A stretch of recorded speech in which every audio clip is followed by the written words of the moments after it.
Quickly ending his life. Such a tragedy. Won't be able to believe what happened, and we'll have to, unfortunately, inform Kusanali.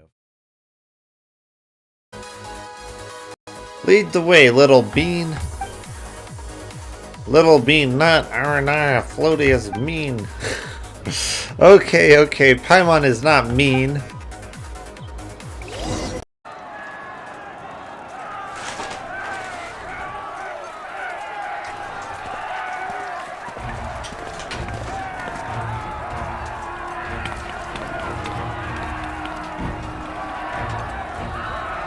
The Wallies have assembled. Chico's people have assembled. How fitting.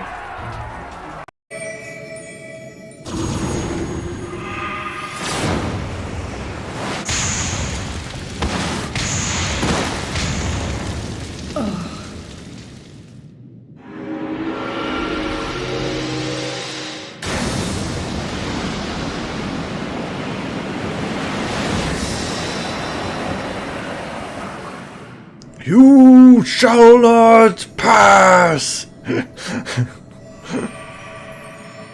Abide in misery then, fools. The Ananta are more deserving of my blessing. You have no power here. Leave these lands and my dreamers be. I will not warn you a second time. Simple, but quite brilliant in construction. They rivaled even crystals for ethereal capacity. A pity we never got to use them. How muddled and distant the memory. When Doom's deadline loomed large, and we extracted ourselves from waist-high mire of work, only to end up chin-deep in another. I was one with the world, a conduit for the energies of creation, but now I am truly alive. Who could have thought that sleeping in a bed and eating warm meals could make such a difference? I feel positively functional. I dare say it rivals the thrilling dancing on the knife's edge of failure. The reason that smelting with it was banned. I wonder why that could be. It's almost like it's a harmful substance. Crazy. Almost like listening to the law might have been beneficial. Crazy.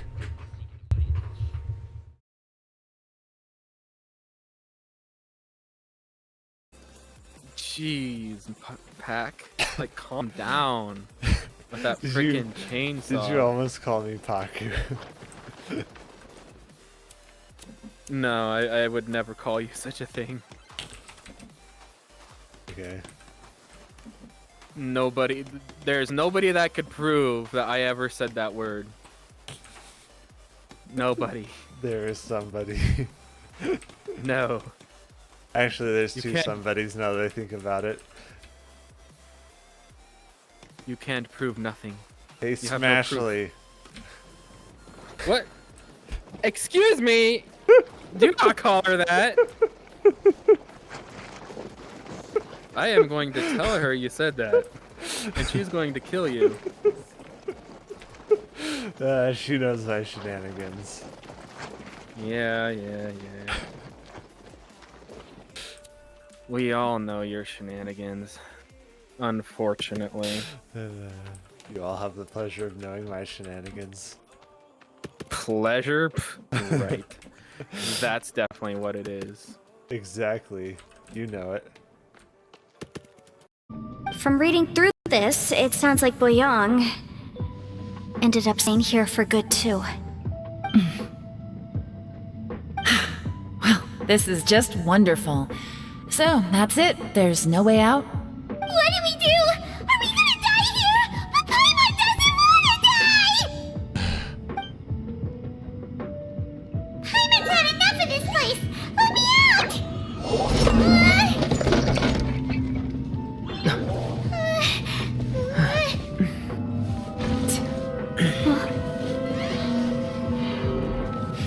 What was that? Huh?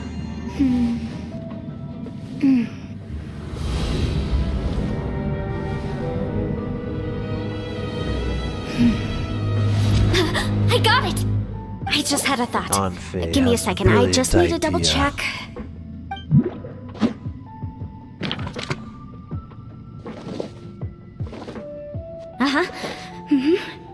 Traveler, I just realized something. Okay, so on my way here, I was studying the will the whole time. But I didn't give any thought to the book that the will was inside of. I don't know it verbatim, give it but I any have thought, read it huh? before. The gist of the story goes like this.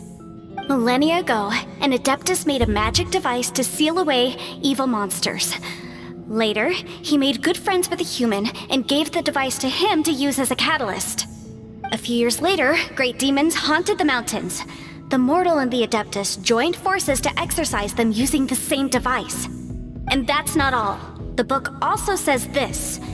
When mortal and Adepti powers are combined, one can move the heavens and shake the earth. This contraption is proof that mortals and Adepti may coexist, that there is unity between heaven and impossible. humanity. I do I not have both accept Adepti this. and human lineage. Maybe my power can work. Unacceptable. Am I right? Human and Adepti working together. It worked! I mean, the effect only lasted an instant because I'm not strong enough, but still, we must be on the right track. I gotta say, it does intrigue me, the way we all ended up here together. If this is fate, then let's grab it in our hands and turn it around. Leave the boss to Ushi and me. We're ready. Traveler, take care of Paimon. Yanfei, you might need to come closer to me when the time comes. Sure.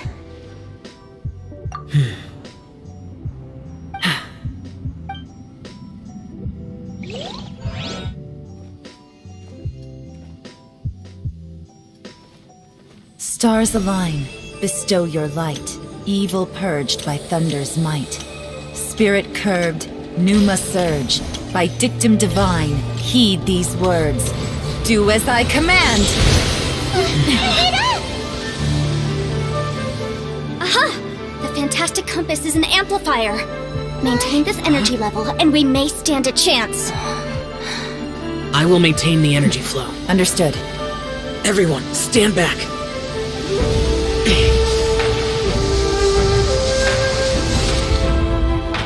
I shall hold the line by sealing the surface. As Yakshas, we must fight for this world. General Alatus, bowling in!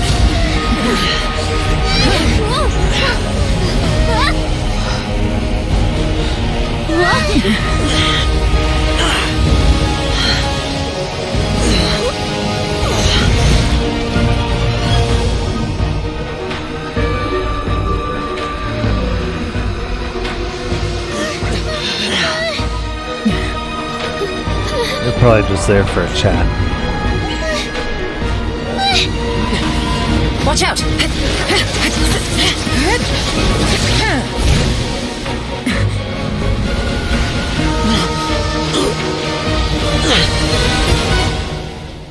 This trip may be dangerous, yet you insist on going. I have guarded this place for several hundred years. Only to seek the nameless Yaksha do I request your approval.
Keep this up. Your strength won't last.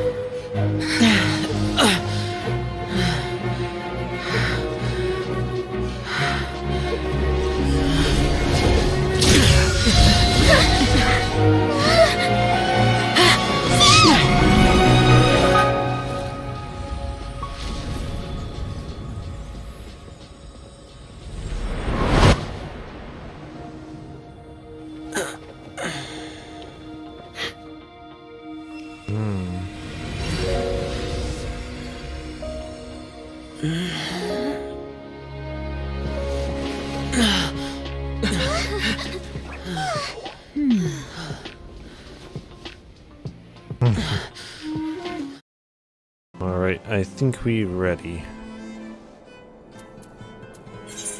So, from what I saw, we've got like a couple hours until we can actually get some rain for that.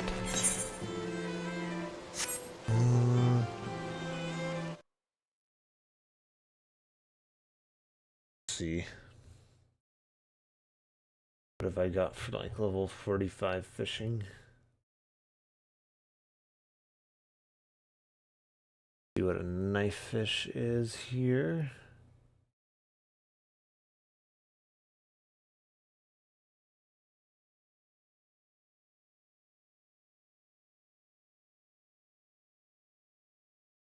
Eastern Lanosha.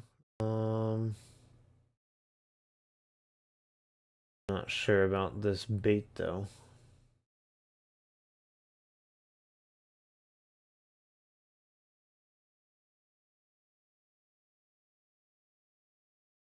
The silverfish.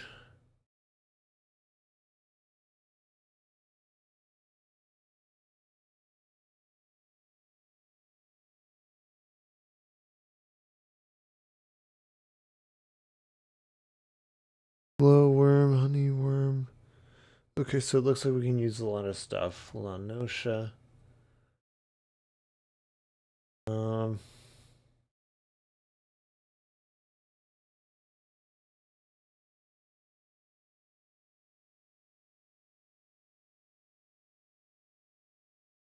Yeah, Eastern Lanosha. Yeah, honeyworm. Do I have honeyworm? I do have honeyworm. Yeah, I can go for this fish.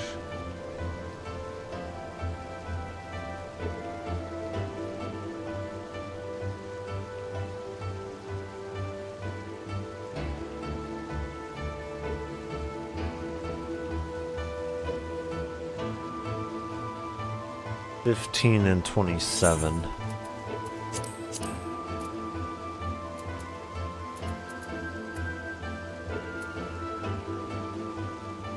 So 15 and 27. Where's that going to be?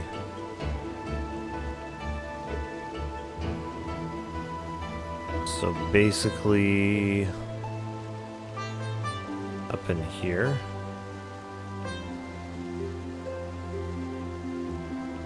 So basically right in here, next to this red mantis falls. Okay.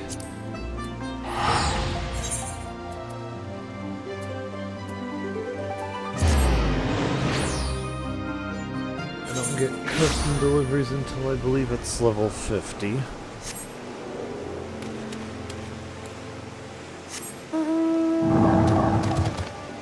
Oh, someone's sick. Is that what's going on here?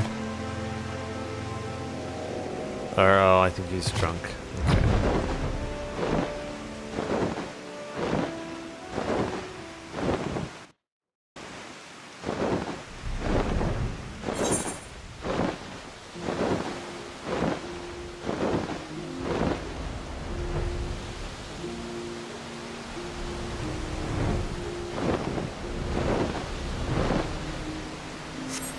Okay. Okay.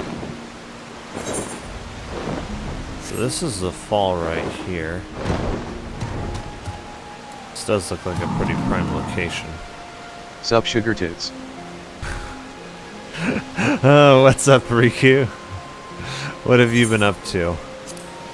We got our honeyworm.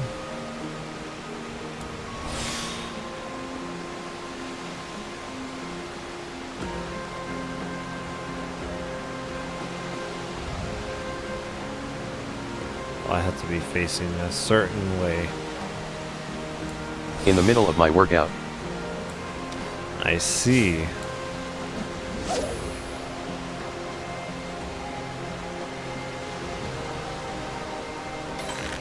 How goes the workout?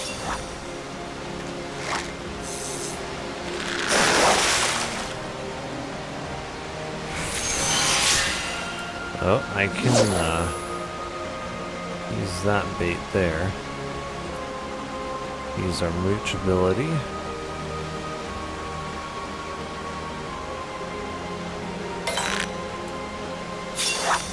I do like the way that these buttons are a little bit more spread out on this mouse. With dumbbells I am doing skull crushers and curls. Nice.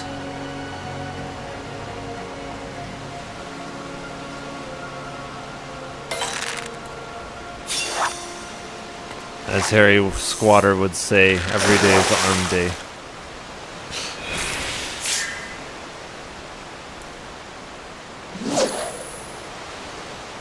Oh wait, I don't have my XP buff active here.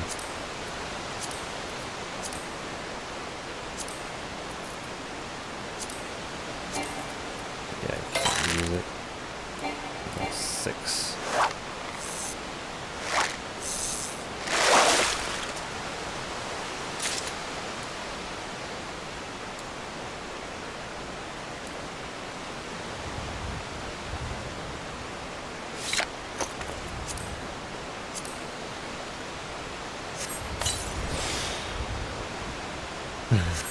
You look like a manatee.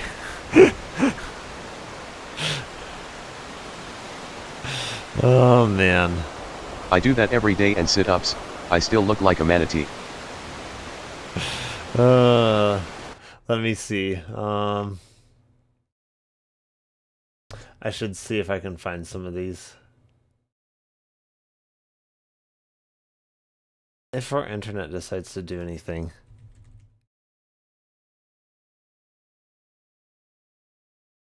Harry Squatter, the boy who lifted. Yes.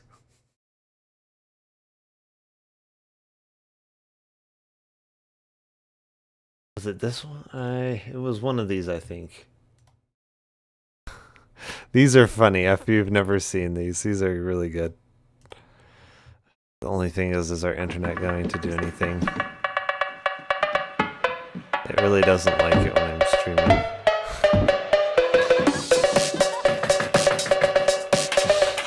Wake up! Harry Spotter! It's leg day! You're a squatter, Harry. Using the squat rack on the third floor corridor is out of bounds to everyone who does not wish to die under the most painful weight. Your father was a twig spotter. Rotingo. Snape! Don't hide from us, we will find you. Dad? There you are, gym rat. Look at his funny muscles. What do you see, Harry? It's me, squatting the forbidden weight. It does not do to dwell on dreams and forget to squat. Do you train legs, Severus? Always. Listen, last night I'm guessing Snape went to the forbidden corridor to squat the forbidden weight. That's why he's limping. Harry, if you can lift it too. That means he is your real father. We go tonight.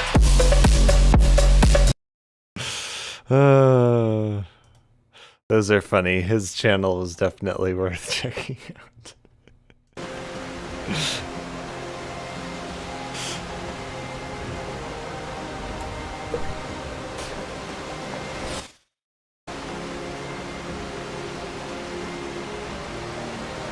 Let's see.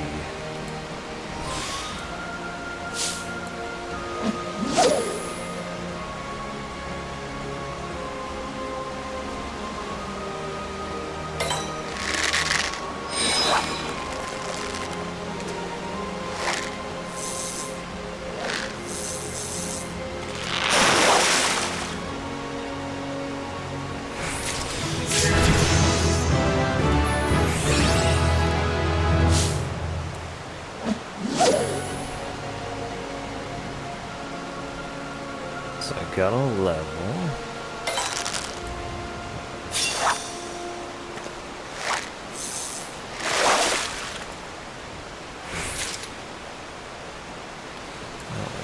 worth chumming it when I only have a few seconds left.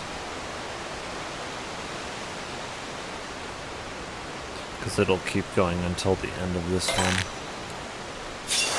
Like, even if you reach the end of it, it'll stay on until you've caught one. Okay.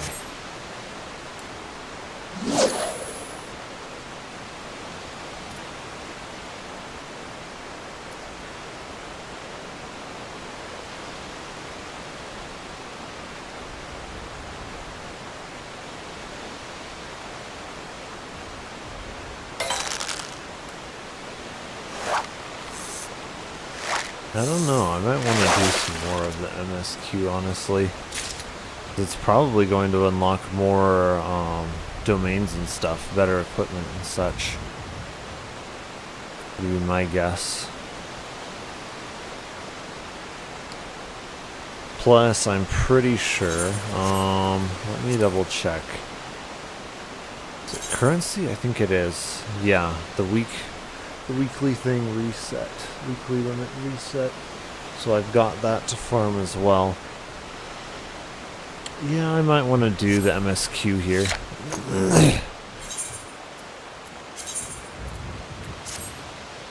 Oh, nice. Okay.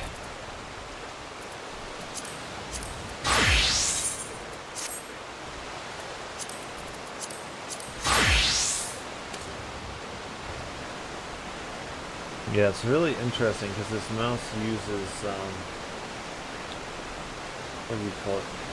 The mouse uses optical switches, which is really interesting because it means the, like, actual click feel to the mouse is all, like, just for the feel of things.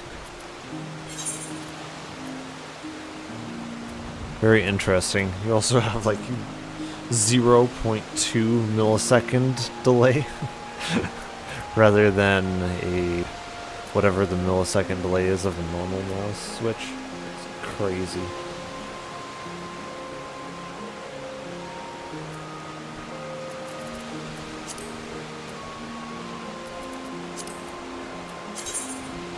I should change my stream info here.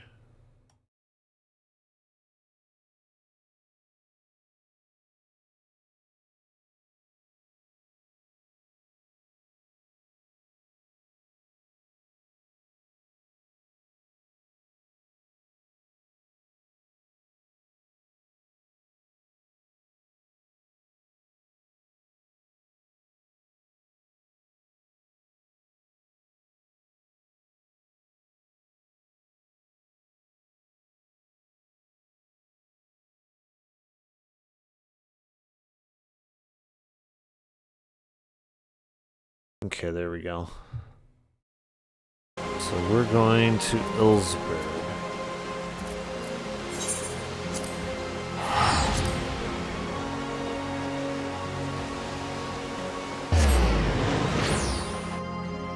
Because more MSQ should equal more dungeons, which should equal higher level equipment. Which should be very good for us.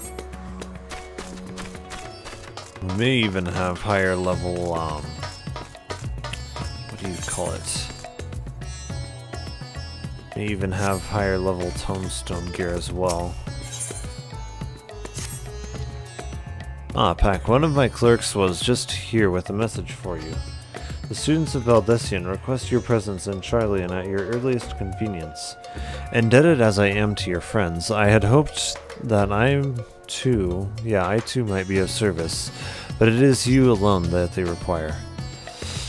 If you've no pressing business, pray make your way to Valdesian Annex at once. Ouija awaits your arrival. In the meantime, I shall continue showing Ajdaya to the city. From notable landmarks to the people's lives, there is still much and more for her to see. Farewell now, my friend. I look forward to the day we set forth on another adventure together.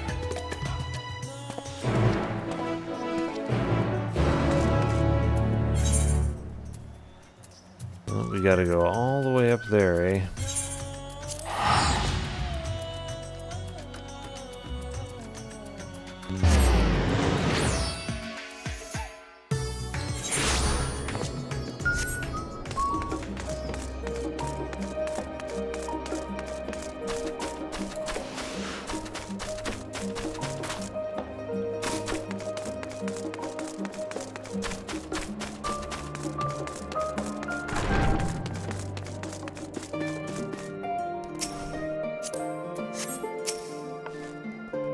A warm and hearty welcome to you, Pack. I gather you received our message.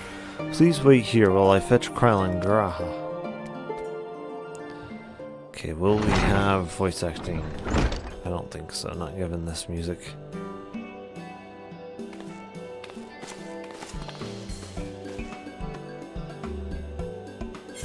Thank you for coming on such short notice. And forgive us for sending for you so soon after your trials in the void. Absolutely not. Unacceptable. Now then, we aren't actually the ones who require your presence, but Erinvel. Why am I freaking here then? You freaking monster.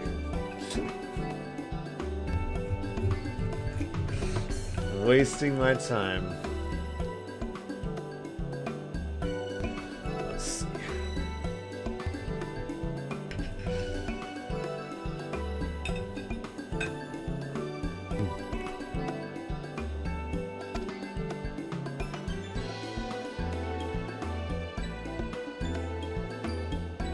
I hate it with steaks that they never seem to be able to get the cut right.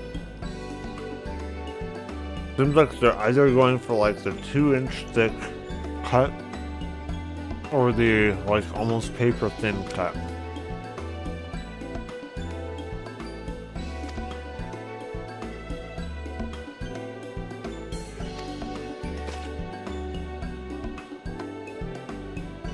I'm like, why can't we just get like a, I don't know, inch thick cut? Why is that not a thing? At least not in Walmart's selection. When I went there.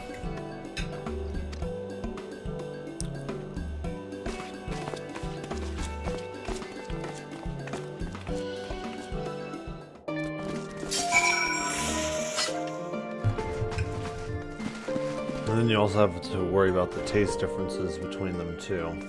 They don't all taste the same.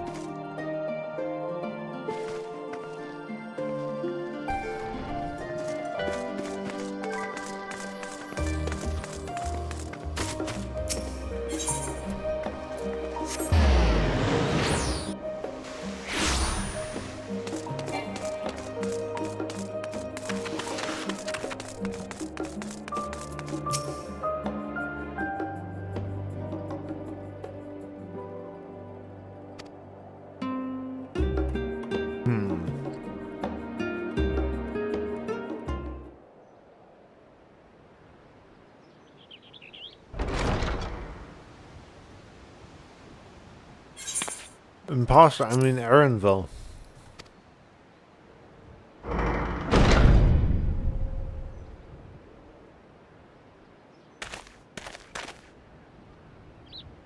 I wonder what steak would be like if you put it in an air fryer. I wonder if it would be good. That would be an interesting thing to try.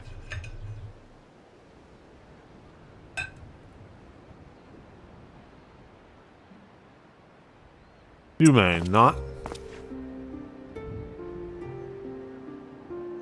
Oh, new place.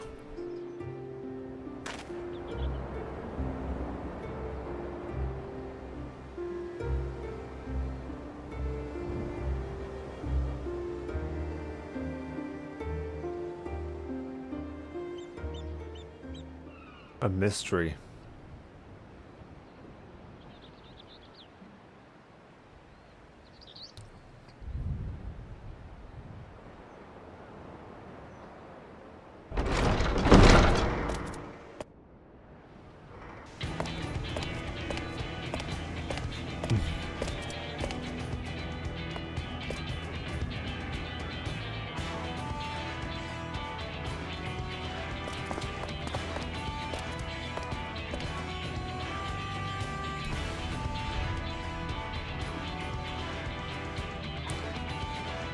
It's a furry.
Imagine needing to explain things.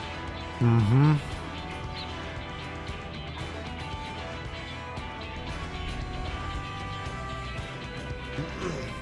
I don't know about you, but I just prefer to use telepathy, you know? Telepathy saves so much time.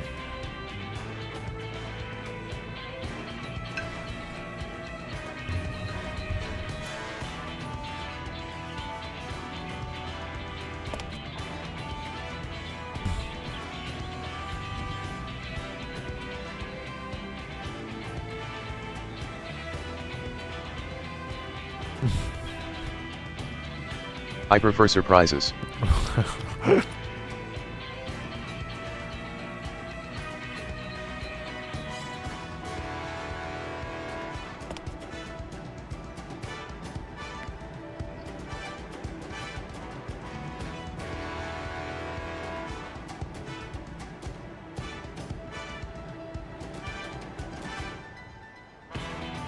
Ew, huh?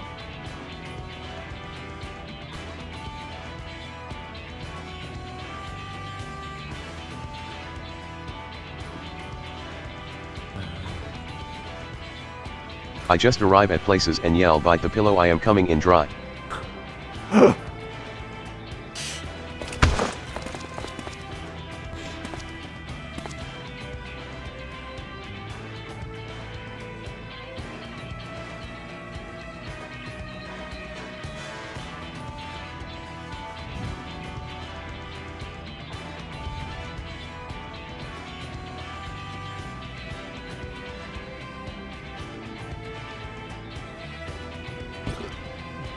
We could? I don't know about that.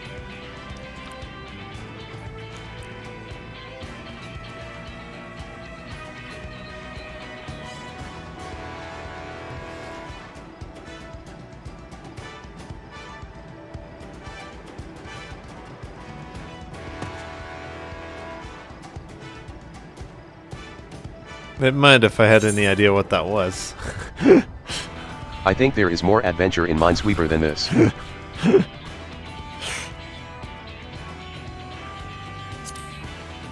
I'll tell her that she has my complete attention, just so that I don't miss out on whatever it is.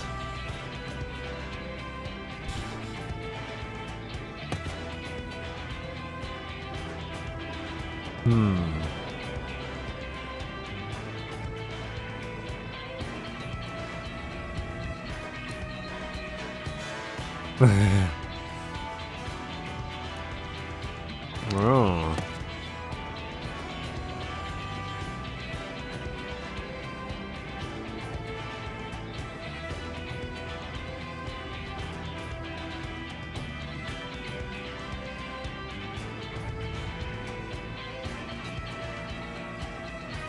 Party pooper.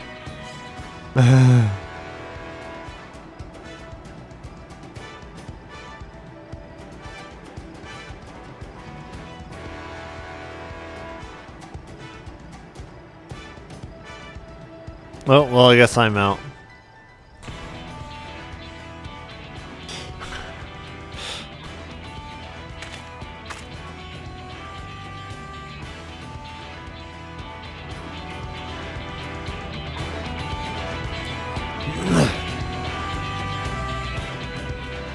If you are bring me along, we are fucked.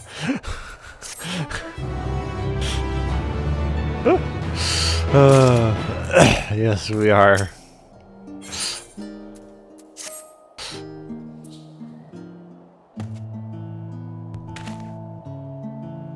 Oh. The chance to see not only Tyrol, but the fabled Golden City besides. This is the stuff of grand adventures, my friend. Which is not to say you should hastily accept the invitation, mind. There's still a great deal we don't know. So let's begin to rectify that by first being acquainted with our visitor in the manner as she suggests. I'm not certain what might be a suitable location for her hunt, however.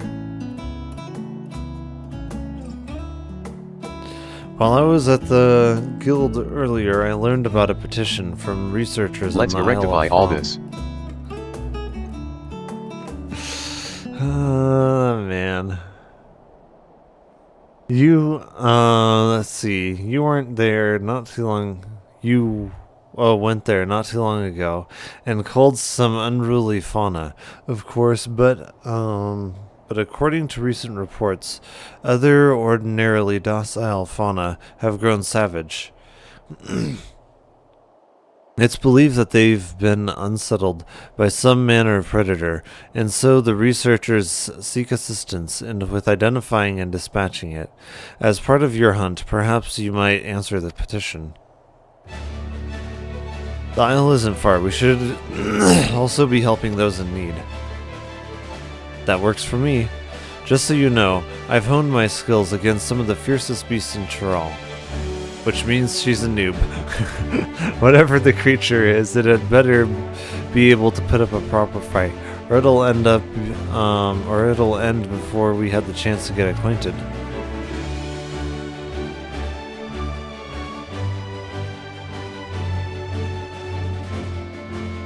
Yeah, I know. Those deadly level 1 slimes. Yep, she is well prepared for those and overconfident. Those are the 2 recipes for ending up dead.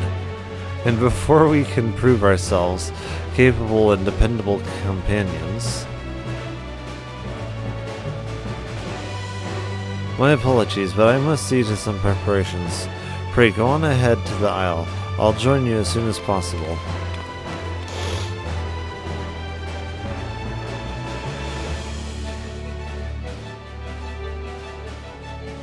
If the rest of you are ready, let us head to the harbor.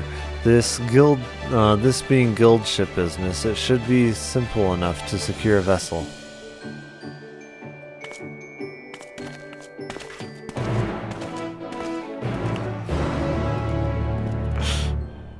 I need to go get the friendship bracelets, Kappa.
So we have to take a ship, and I've barely set foot on dry land. Oh well, I suppose it's for a good cause, a hunt. Come on, let's get going. Upon boarding the ship, several cutscenes will play in a sequence. It is recommended you set aside sufficient time to view the scenes in their entirety. In addition, you will be required to participate in battle. Your progress will be saved at certain points. In the event you are defeated, you will be able to try again from the most recent of those. Please note that if you enter battles associated with other quests or log out from the game, the progress will be lost. Alright.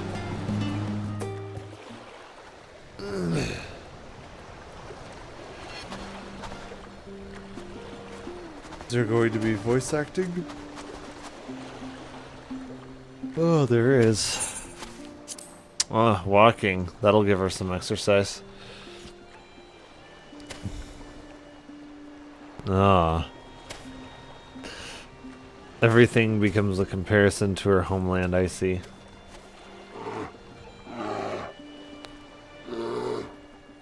You can try to pet it. I'm sure it'll be fine.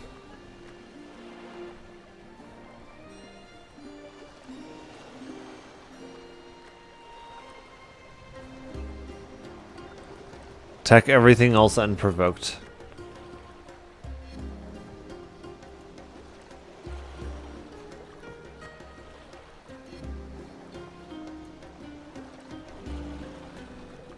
No, it's some other place.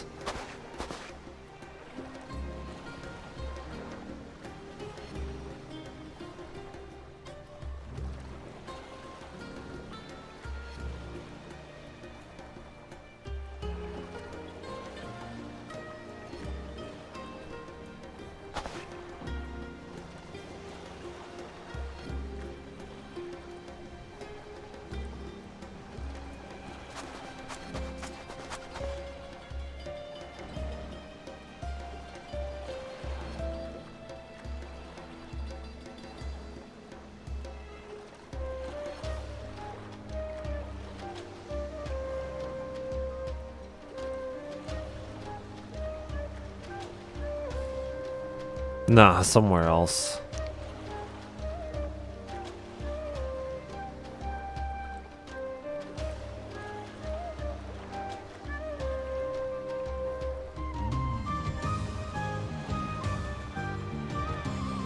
Her and resident technological amusements? I doubt it.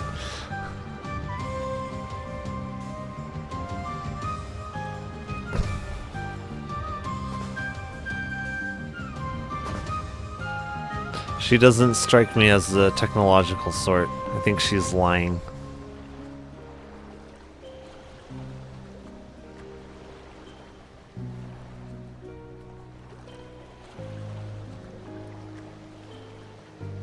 It's because he blackmailed the right people. Went to the studio to hit the bomb. That's more likely.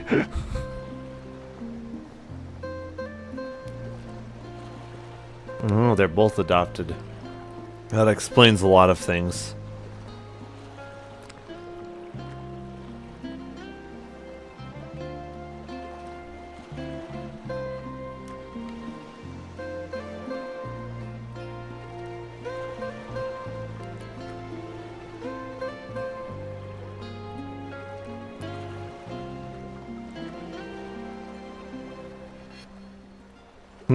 I think there's something.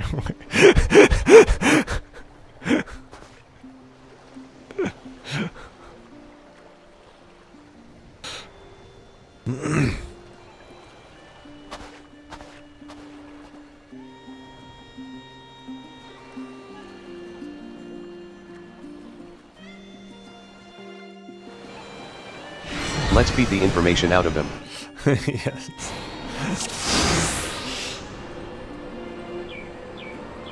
Okay, atom level. The researcher should be just ahead.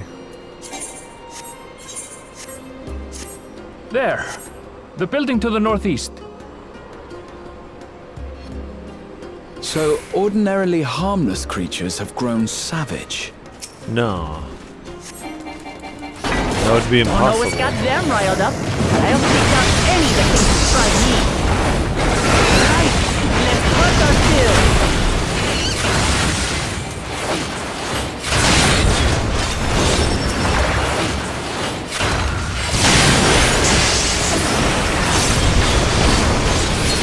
People did not see Jurassic Park.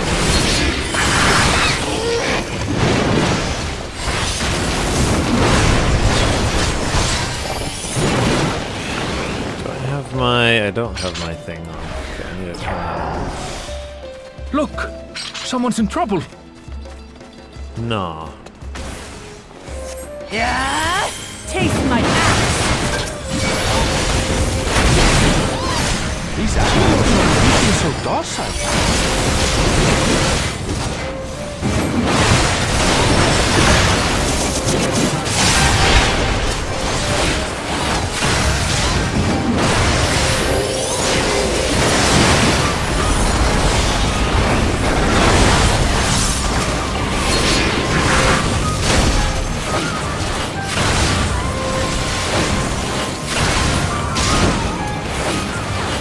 seem docile to me when they are dead.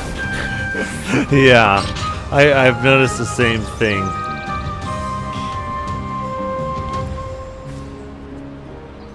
Okay, do we talk to her? Hopefully we're on accepting some other quest. You'll find this more of the same in the chasm. Once docile animals grown strangely aggressive. My colleagues there can tell you more. If you'll give me just a moment, I can finish checking our equipment. Wasting our really time. are famous. And for good reason, as you'll soon see for yourself.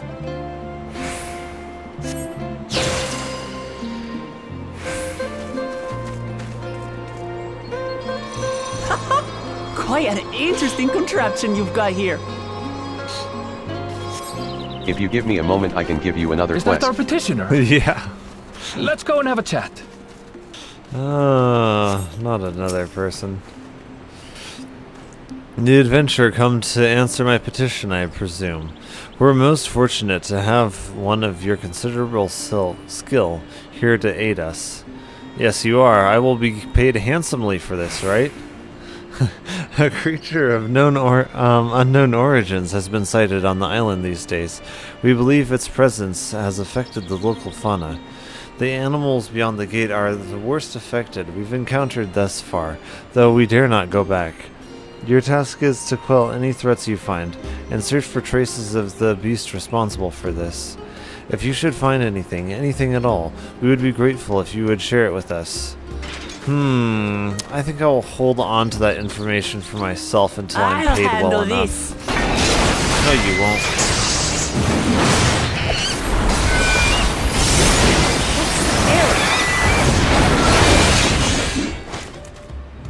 Okay. Is that all?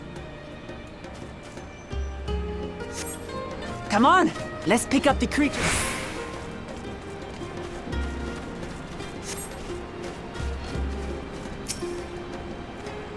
You find ravaged beast remains, torn to shreds by the sharp talons. These claw marks. I've seen their like before. Could it be claws from It's a starting clawed to feel like a creature? proper hunt. That would be impossible.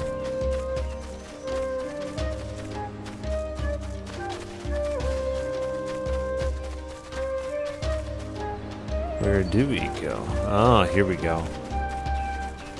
Tattered plumage. You find feathers scattered on the ground. There are signs of a fierce struggle. Feathers? But did they belong to the predator or the prey?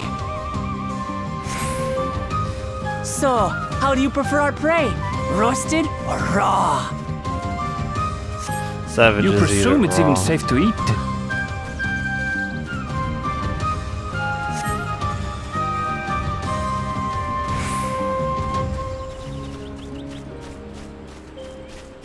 I'm guessing she'll eat these too.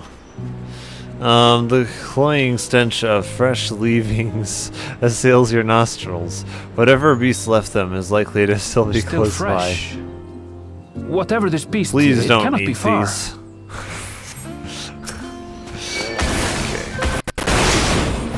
don't know why it's doing that.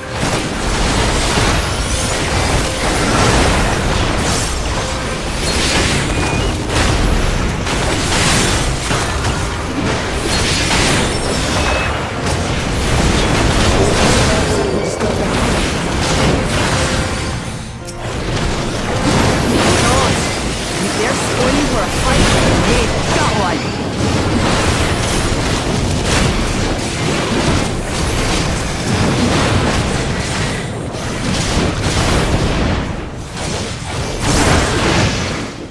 Let's head back and report what we found.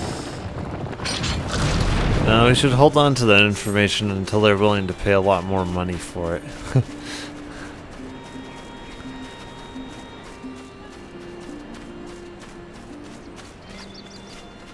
See, he doesn't think diplomatically.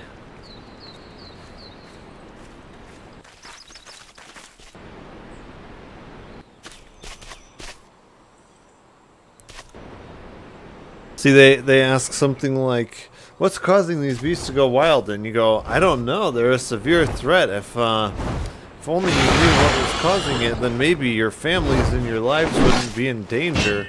If only you had the money to buy this information.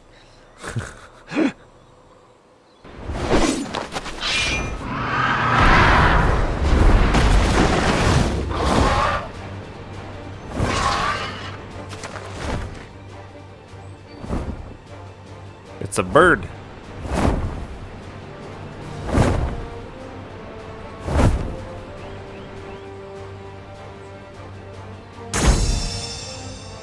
The talking bird, yep.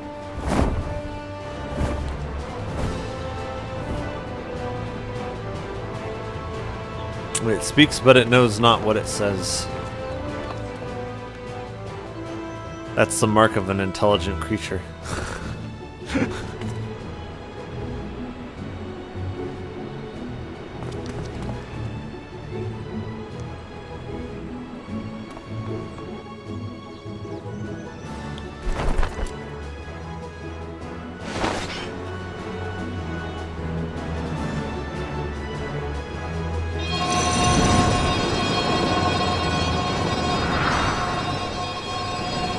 Unlike dogs, talking birds don't really understand what they're saying.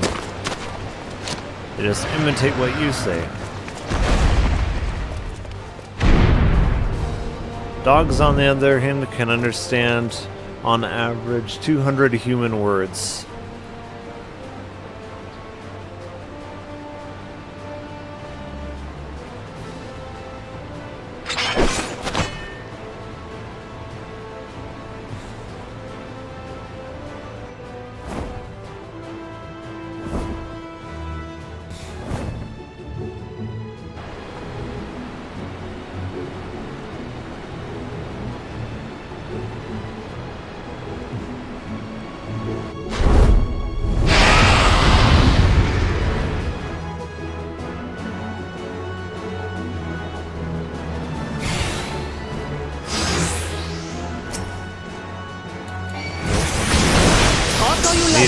I'm going to have the last laugh. Oh, I've come to enjoy sinking my teeth into you.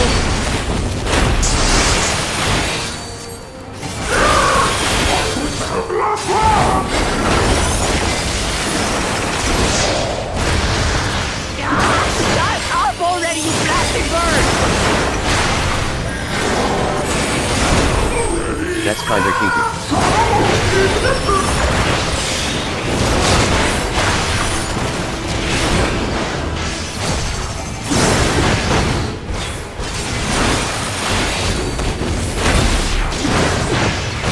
Look out!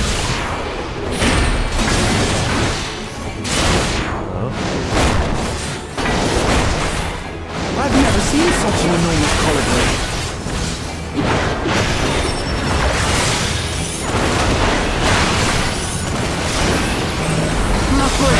Quickly, gather together!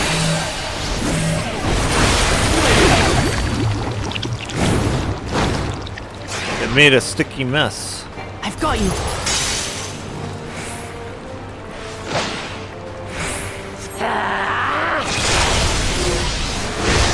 Hey now, that's for the bedroom. Leave the chains out of this.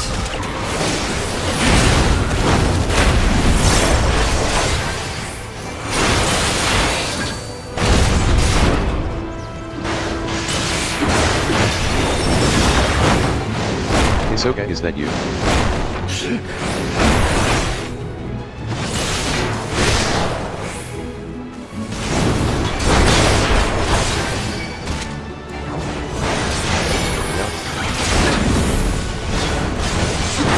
trying to get used to my abilities being laid out like this.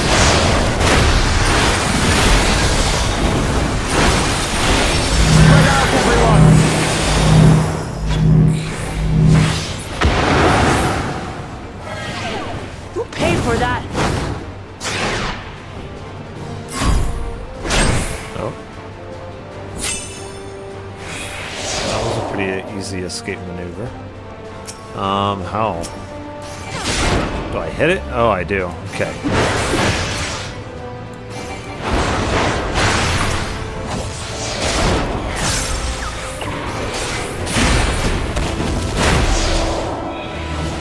Thank you.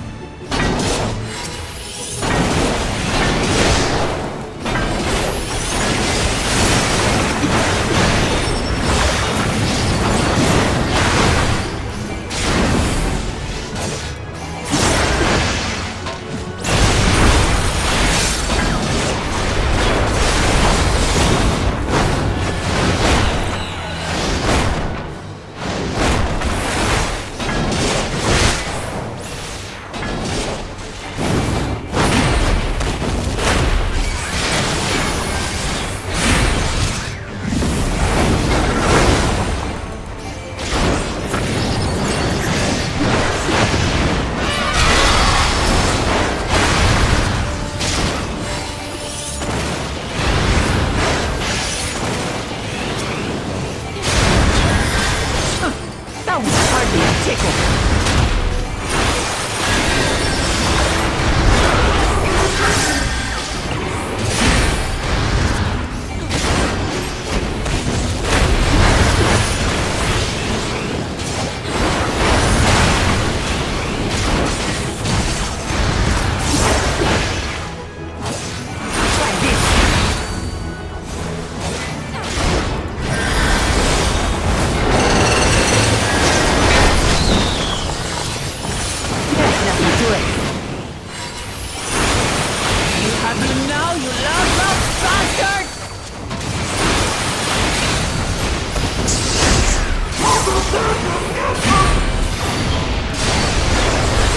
For everything you have up there.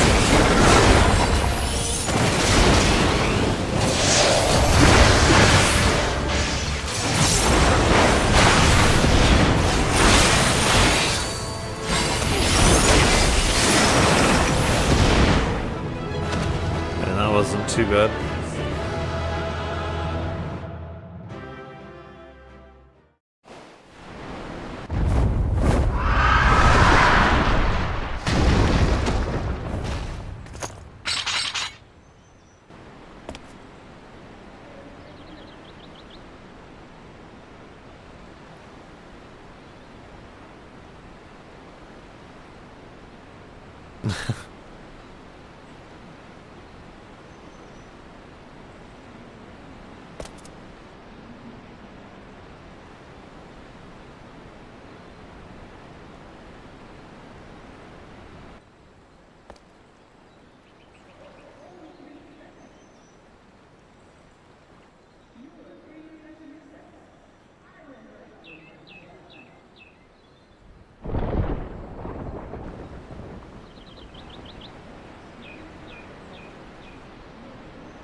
She doesn't see us looking behind her.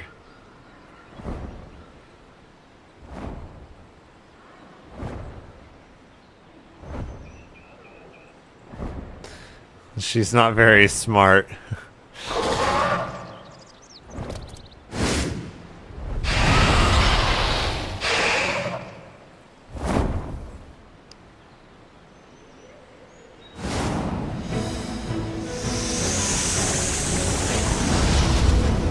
It is.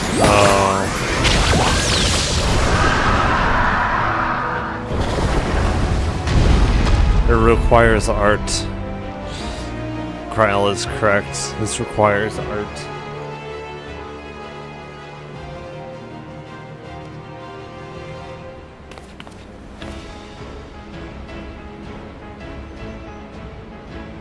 She better be.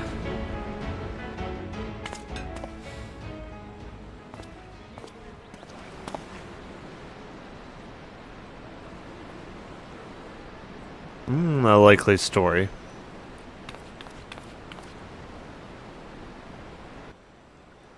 Someone's proud of themselves.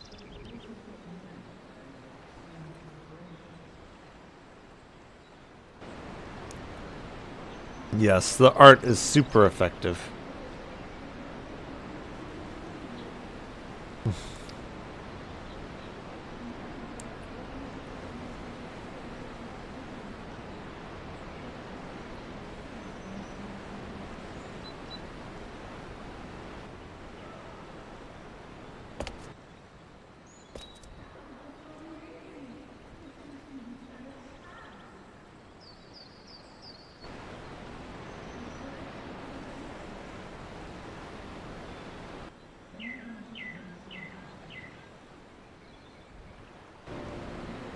The arts spoke to her.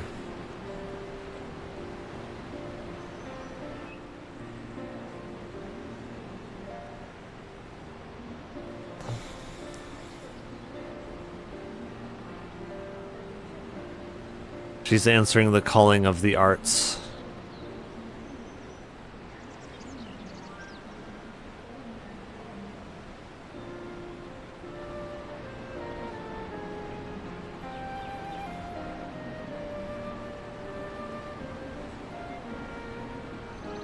Yes, many nights toiling on the canvas.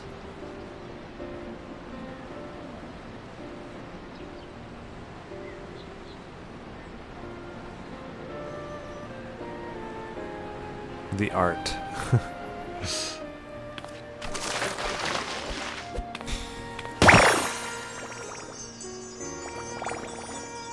Interesting.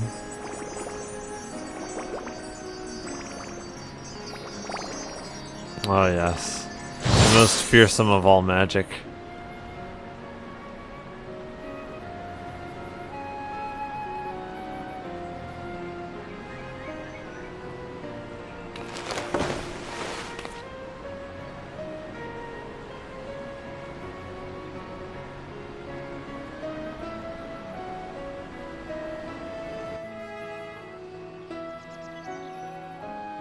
Her art is the strongest power the universe has ever seen.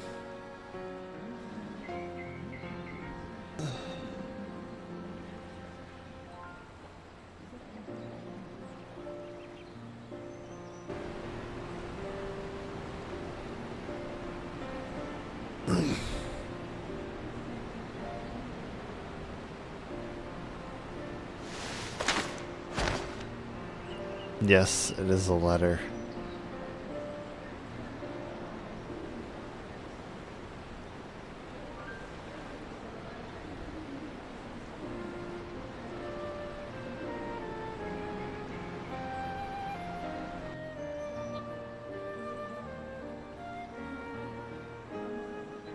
Well, how do you know it wasn't your mother? Going by the same last name.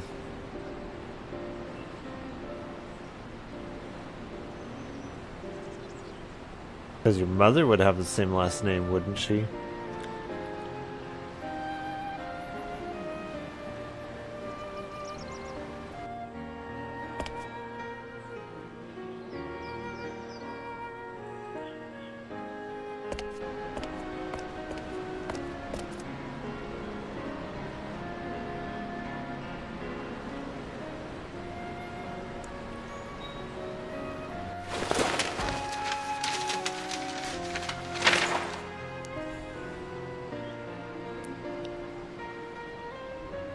Ah, she was wrong.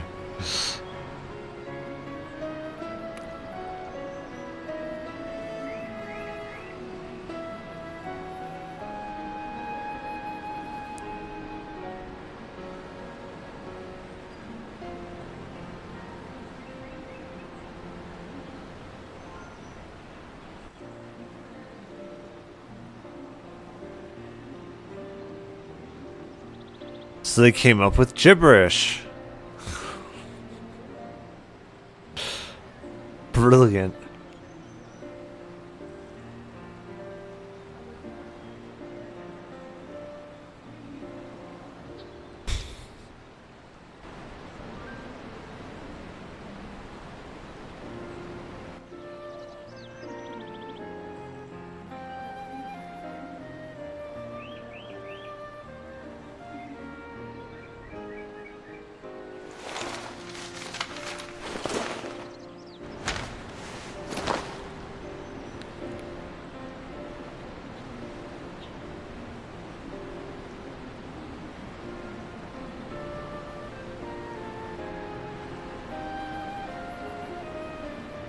Curious and curiouser.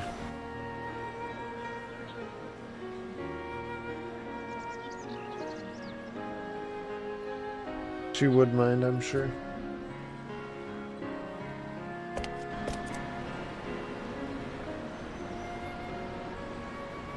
It was?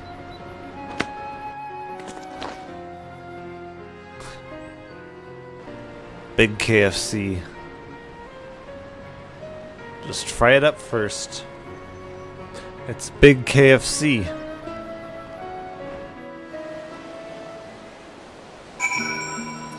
Okay. I might go make myself some fries here. I'm getting a bit hungry myself, so I will be back. I'll just go along with it for now. As soon as we go into a back alleyway, Scaramouche will accidentally trip and fall on his own blade, tragically ending his life. Such a tragedy. Won't be able to believe what happened, and we'll have to, unfortunately, inform Kusanali. Lead the way, little bean. Little bean, not Aranara. Floaty is mean. Okay, Paimon is not mean.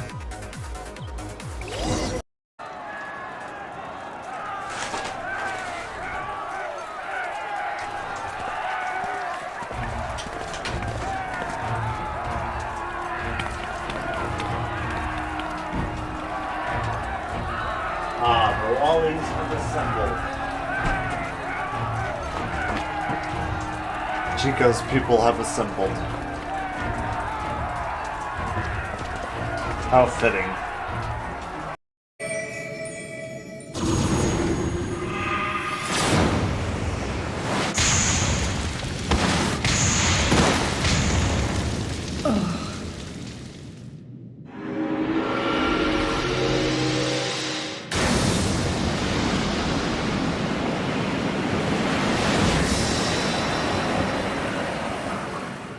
You shall not pass!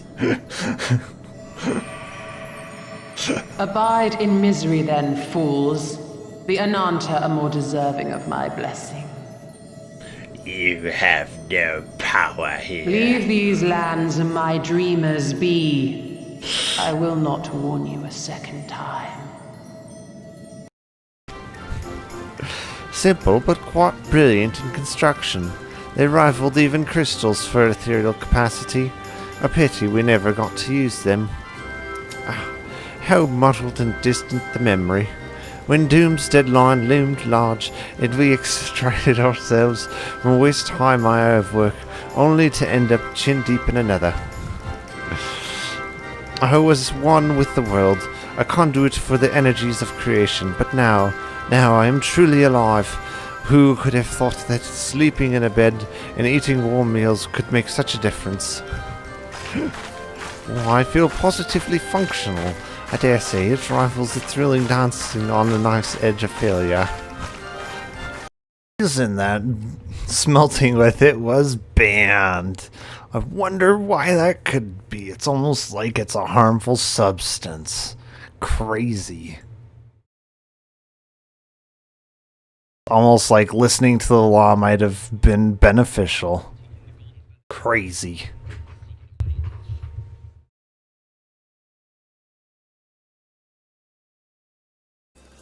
Jeez, Pack, like come down with that freaking chainsaw. Did you almost call me Paku? No, I would never call you such a thing. Okay. There's nobody that could prove that I ever said that word. Nobody. There is somebody. No. Actually, there's You two can't- somebodies now that I think about it. You can't prove nothing. Hey, You have no proof. Smashly. What? Excuse me! Do not call her that! I am going to tell her you said that. And she's going to kill you. She knows my shenanigans. Yeah. We all know your shenanigans. Unfortunately. You all have the pleasure of knowing my shenanigans. Pleasure? Pff, right. That's definitely what it is. Exactly. You know it. From reading through this, it sounds like Boyang and I'm here for good too. This is just wonderful. So, that's it. There's no way out? What do we do? Are we gonna die here? But Paimon doesn't wanna die! Paimon's had enough of this place! Let me out!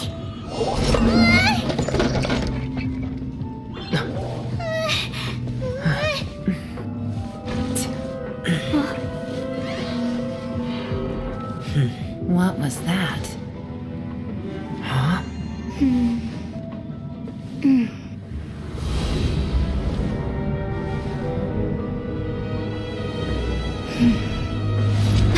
I got it! I just had a thought. Anfei Give me a has second, I brilliant just need to double idea. check.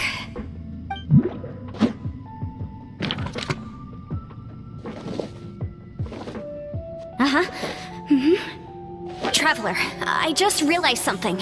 Okay, so on my way here, I was studying the will the whole time. But I didn't give any thought to the book that the will was inside of. I don't know it verbatim, give it but I any have thought, read it huh? before. The gist of the story goes like this. Millennia ago, an Adeptus made a magic device to seal away evil monsters. Later, he made good friends with a human and gave the device to him to use as a catalyst. A few years later, great demons haunted the mountains. The mortal and the Adeptus joined forces to exorcise them using the same device. And that's not all. The book also says this. When mortal and Adepti powers are combined, one can move the heavens and shake the earth. This contraption is proof that mortals and Adepti may coexist, that there is unity between heaven and impossible. humanity. I do I not have both accept Adepti this. and human lineage. Maybe my power can work. Unacceptable. Am I right? Human and Adepti working together. It worked! I mean, the effect only lasted an instant because I'm not strong enough, but still, we must be on the right track.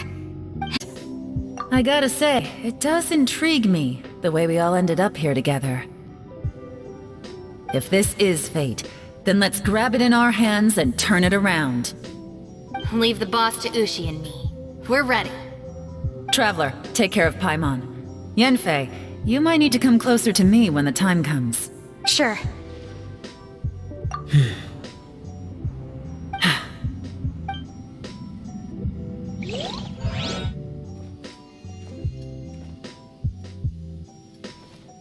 Stars align, bestow your light, evil purged by thunder's might.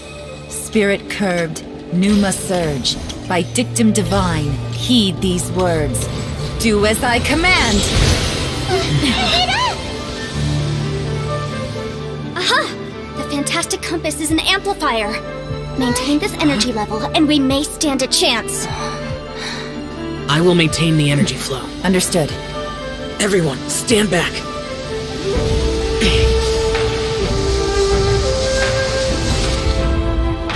I shall hold the line by sealing the surface. As Yakshas, we must fight for this world. General Alatus, falling in!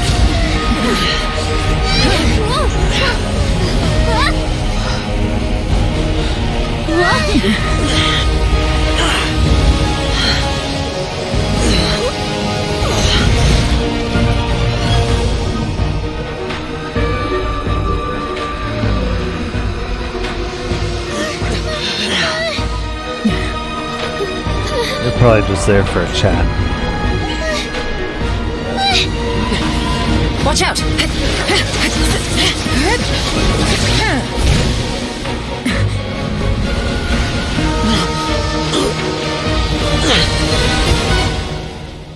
This trip may be dangerous, yet you insist on going. I have guarded this place for several hundred years. Only to seek the nameless Yaksha, do I request your approval.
give this up. Your strength won't last.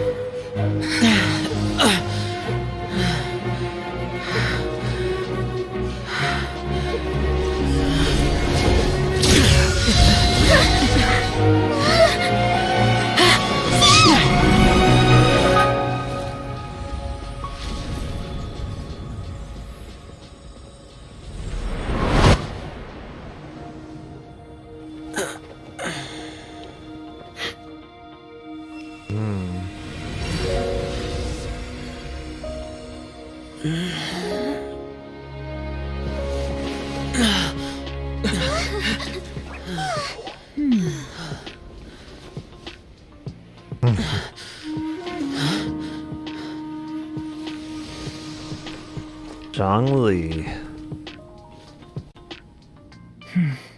That was close. I thought you were gonna get left behind. I'm so glad you're okay. That was terrifying.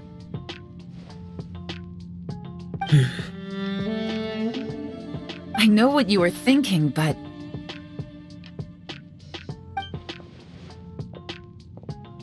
Never mind. I know I can't talk you out of a mindset that's been built up over a lifetime.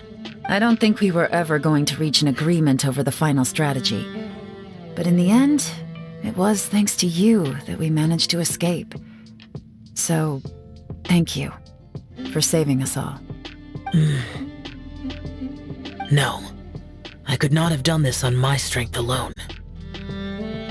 Don't mention it. When it comes to the supernatural, I often worry that I haven't shown spirits proper respect and have brought shame upon my clan. Oh, you know, speaking of which, may I ask if the two of you are partners for the event? Sometimes I wonder the same thing when I'm stepping on graves, giving them the middle finger, and spitting on their graves. Sometimes I wonder if I've shown them the proper respect too, you know? Sometimes I wonder. Confirmed it, we were so concerned with the explosion that we failed to recognize that the threat had not yet passed. We must alert the command at once and instruct the people to seek shelter.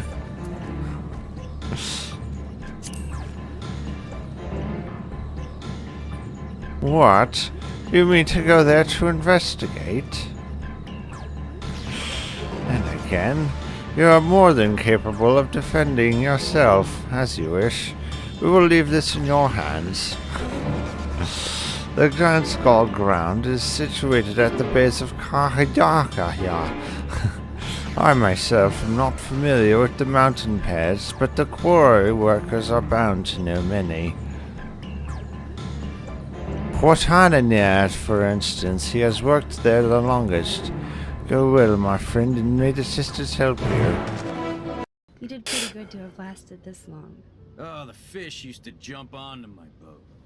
Prescott's and their finance fiends snapped up harbor rights. Dang Prescott's driving me out of my fishing grounds. Man, they missed out on such a good opportunity to make him Australian. Why would they not make him Australian? It's a shame. Just take a sniff of this chloroform and I'll just dig this. Alright, sorry that took so long. I am back. With the wildlife pacified and researchers safe, our task is complete. That just leaves the matter of the colibri meat. For better or for worse, there's really only one place we can take it to here in Trillian, the last stand. Come, let's see what Dickon can cook up for us.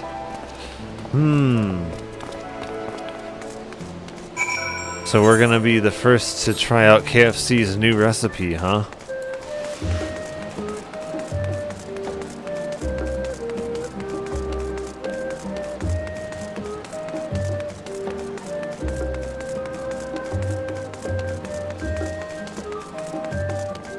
Overgrown KFC.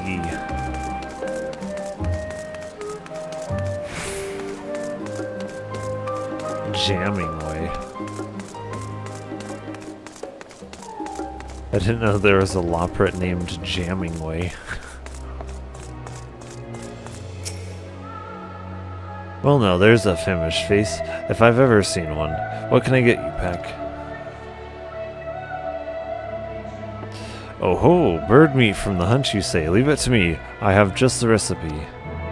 It's a new dish I recently learned from some sailors. And for you lot, it's on the house. Have as much as you like, you hear?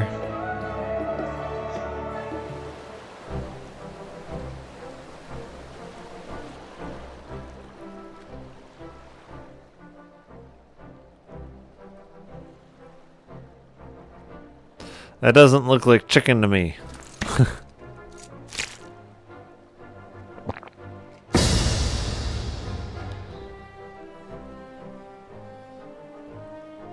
That's because it's last stand.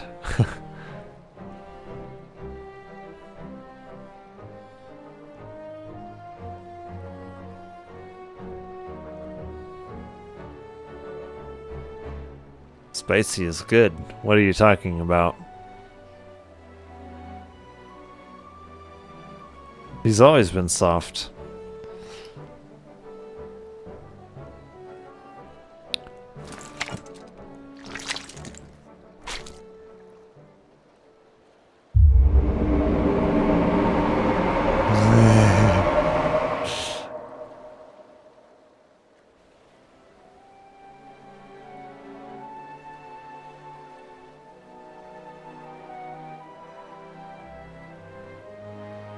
Oh, I wonder who that could have been. Aha! I see.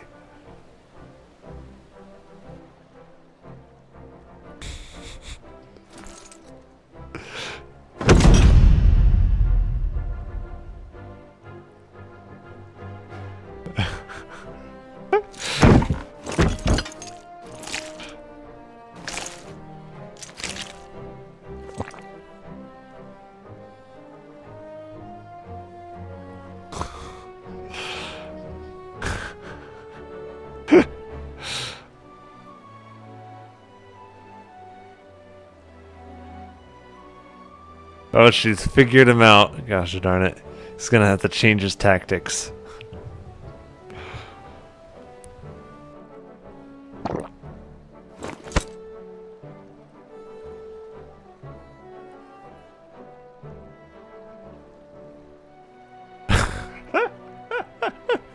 Burn!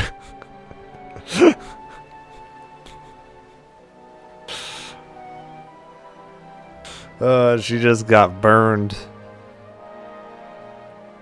Nah, he was from the moon. You just didn't see him.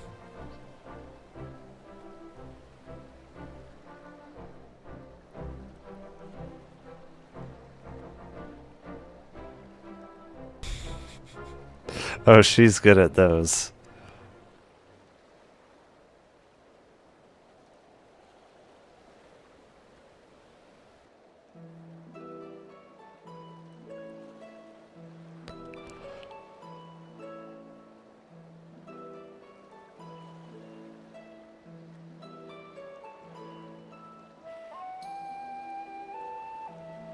Well, they still seem to be fighting as far as I can tell.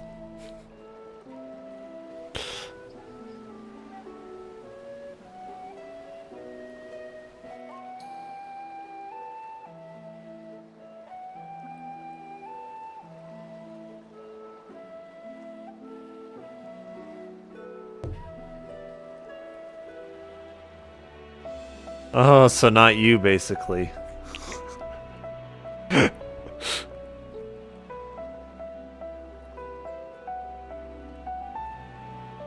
Well, 3. You.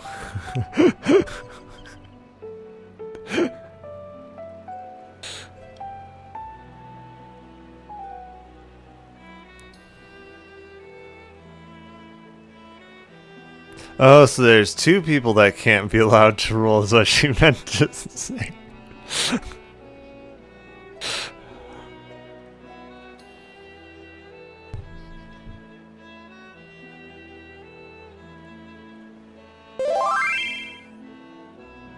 Oh, someone's invited me to something.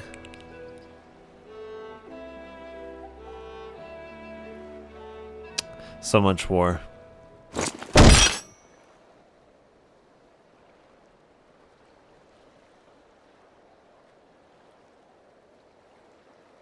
No, that sounds like trouble.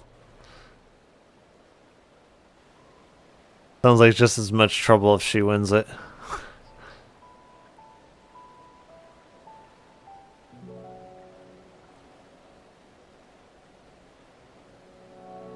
I think we need to at this point.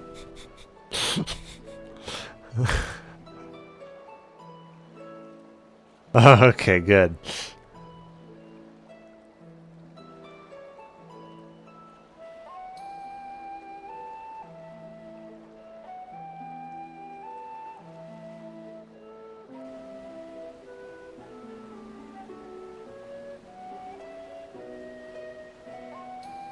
No. That's what she thinks.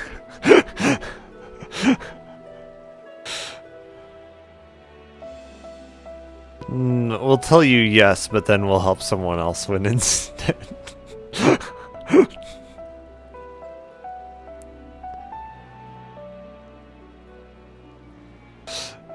Oh, trust me, we've decided.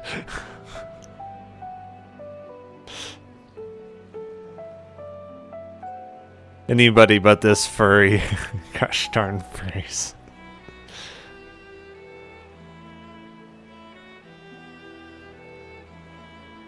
Too kind. Have her sleep in the street.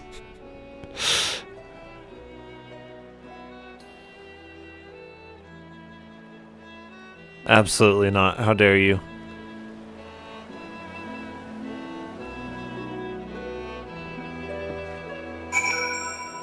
Unacceptable.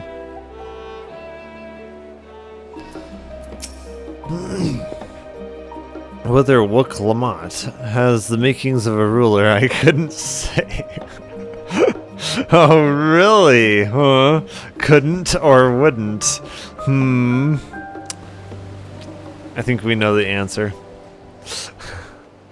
But I do know that she deeply cares for her nation and her people. Whether you choose to help her, though, is up to you and you alone to decide. Think on it well. As if I need to think on it. No, absolutely not. No, then, it's past time I reported to our mission success to the guild ship. I would have done so sooner, except Her Highness succeeded to needed to have her royal meal. Oh, I shall come by the annex later. Till then. Alright, what do we have to do to make her lose this thing? Anybody else?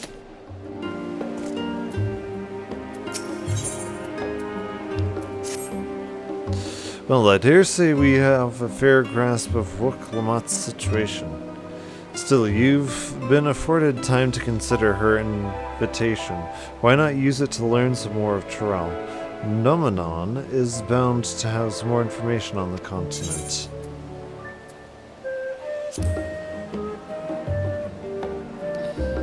It might. Quite right. Not only would it help you to make an informed decision, but if you choose to go, you would be better prepared for what awaits. Come, my friend, let's be off to the archives. Since when did I let him order me around?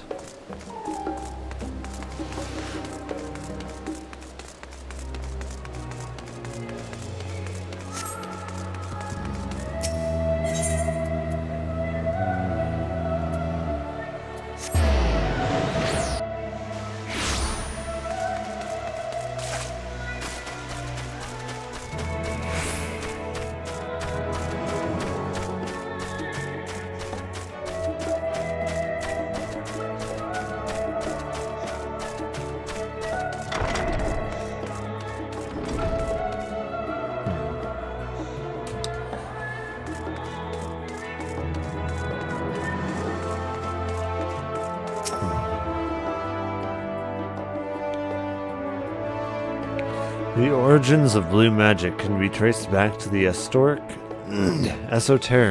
practices of the Wallachui, a tribe in the distant continent of Terrell. The tribe holds nature in the highest, and in seeking to cultivate spiritual connection with it, they have learned to harness the power of the wildlife around them. In exchange for teaching them the common tongue, I was permitted to live among them and train in their ways. Those days were some of the most grueling I remember, but they were tremendously rewarding. For instance, I had the privilege of visiting Lapis Canyon, the tribe's sacred grounds. It is so named for the ceruleum deposit wells to the surface, turning the entire canyon brilliant blue. Under a shaman's watchful eye, I finally managed to master the Wally's art and make animals' powers my own. As no name existed for it in the common tongue, I took the liberty of naming it Blue Magic. The reason I chose this color, as you will have doubtless gleaned, is for the significance it holds to Walqui. I cannot think of a name more fitting to honor the people from this noble magic born. Is that so? Are we gonna get even more skills?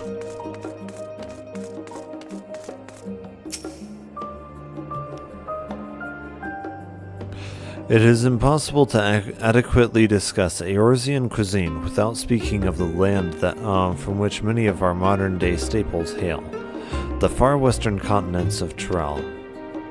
Ogre pumpkins, ruby tomatoes, even the ubiquitous potato. These crops and more regularly grace Eorzean dining tables across, trace their origins to the New World, as the place is known to most.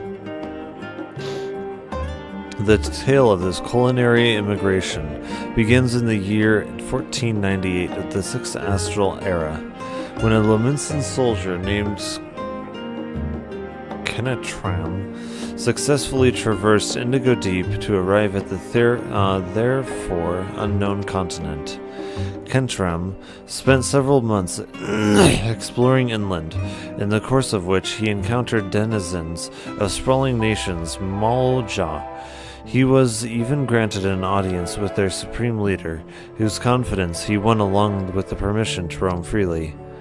Kendram would return to Tyrell several times, but during his first expedition, he charted to the land and gathered myriad root vegetables and seeds to bring back to Limsa Lominsa. The most notable of these was potato, whose ease of cultivation and nutritional value saw it quickly spread across all corners of Eorzea. Oh, what exact nutritional benefit? It's basically just starch. Produce was far from the only bounty of Kentram's expedition to Tyrell. Many tantalizing recipes, such as bean-filled burrito, and gripping legends, such as the Golden City, reached our shores by way of the ship.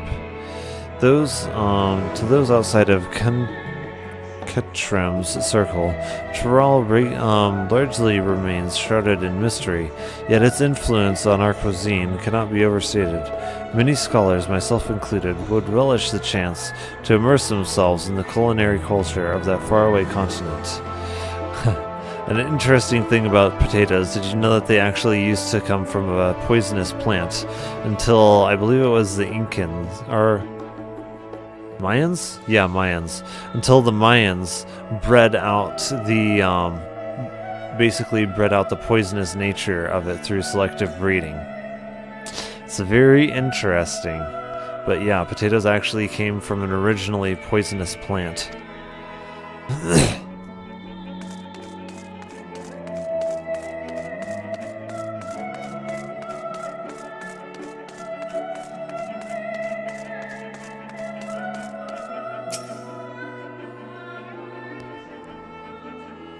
Every land has given rise to unique wildlife, and the continent of Tyrell is no exception. Yet some of these creatures have become a familiar sight in Eorzea, and many more exist that are rarely seen on this side of the Indigo Deep. I'm wondering if I can find an article or something about it. Let's see.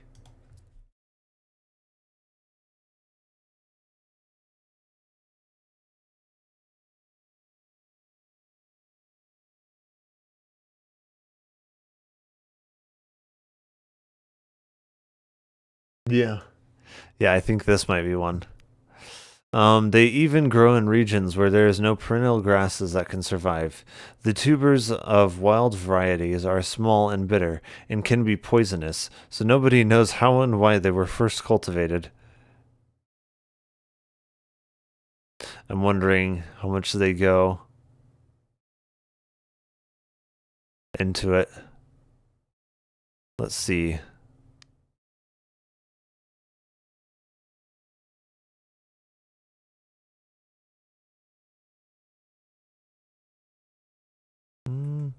Because I know reading about it before that they said, I believe it was the Mayans.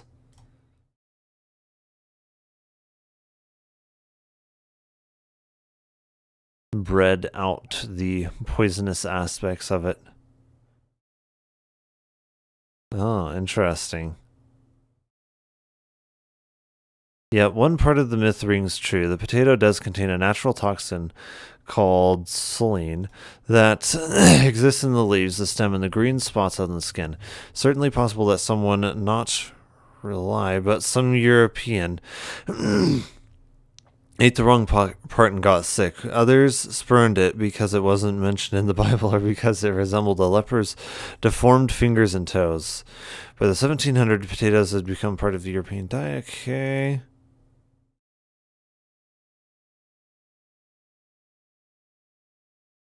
I remember...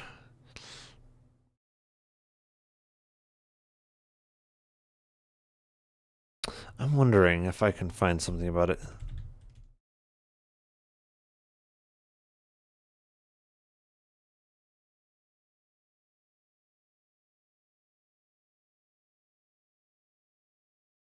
Oh, country blocked. Okay.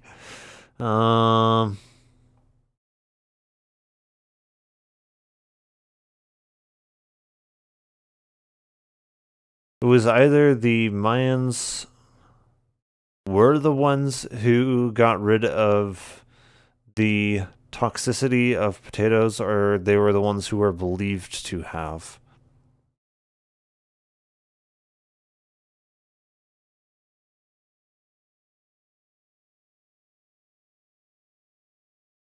From what I remember.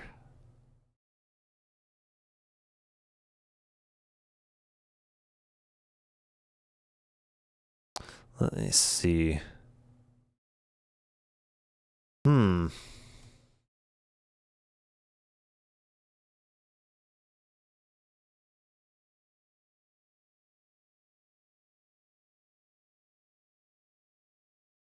Did potentially have a potato to eat before today's potato. Okay.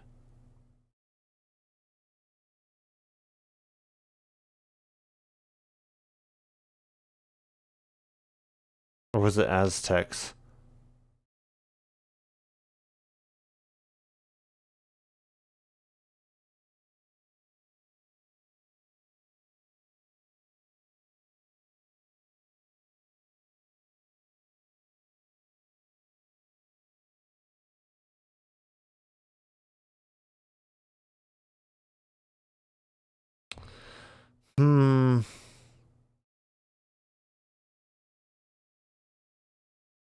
I can't find it. Huh.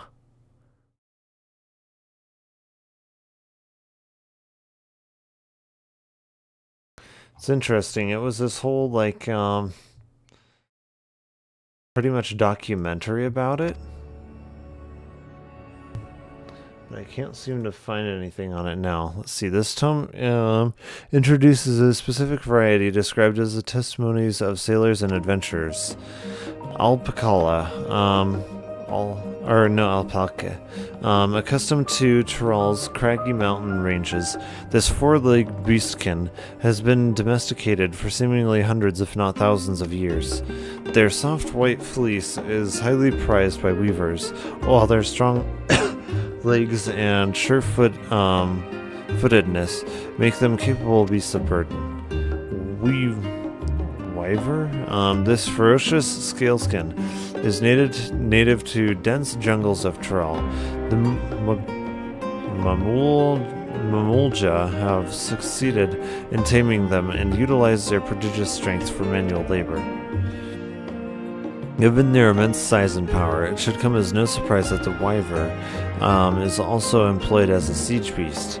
Enemy fortifications cannot long withstand this horned brute's rampage. Valagarma.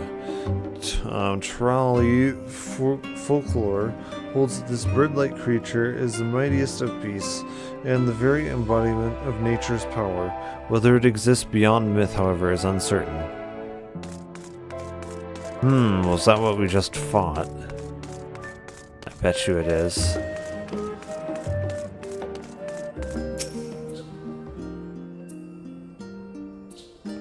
Let us begin by comparing geographical characteristics of the three great continents in Tyrell. The former stretches from east to west and lies entirely within the northern hemisphere. In contrast, the latter extends to the far reaches of both northern and southern hemispheres, and a difference immediately presents itself in the form of climate variance. Shifts in the climate tend to be gentler when moving to the east and west, but harsher when moving north and south. Owing to this fact, longitudinal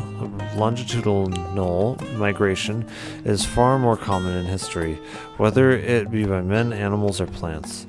A case in point is the Alligans, who rose to power in Ulnard before advancing east into Ilsburg. Their movement would be mirrored thousands of years later by the Garleans. Meanwhile, although the desperate tribes of Tyrell waged war with one another for generations, stymied by the climate, none could make any great headway north or south.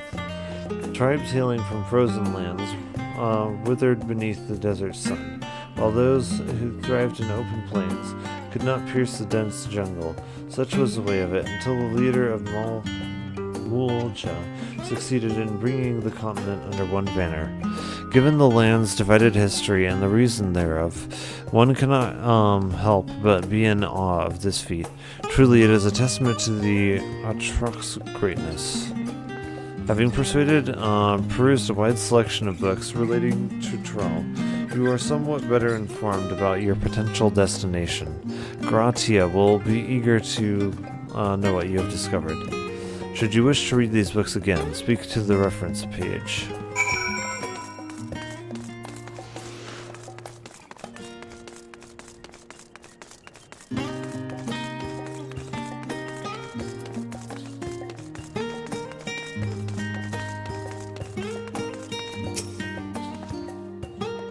Scoured the library to your satisfaction, have you? Excellent. Well, there are a few books wholly dedicated to the subject of Tyrell. I dare say you found tidbits of useful information scattered here and there. But come, let's continue this outside. The mammoths do not take kindly to chatter.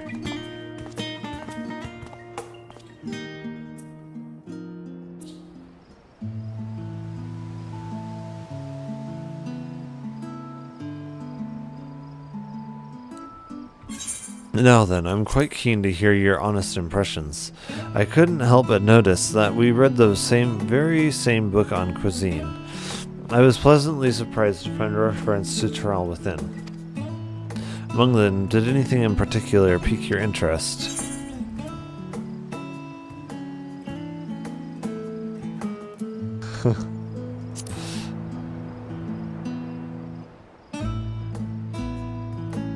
SFI, despite being just enjoying a hearty meal myself, I found myself craving potatoes. As they keep well, they were a boon to sailors, and it was that same property that allowed them to survive the voyage to Eorzea. The book also mentioned a method of preservation which sees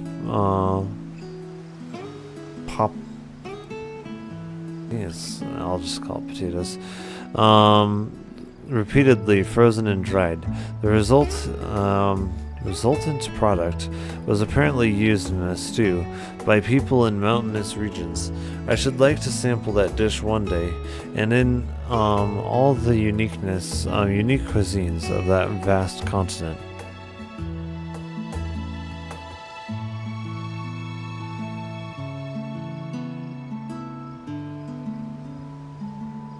But moving on, did you perchance learn aught of the fauna in Trell?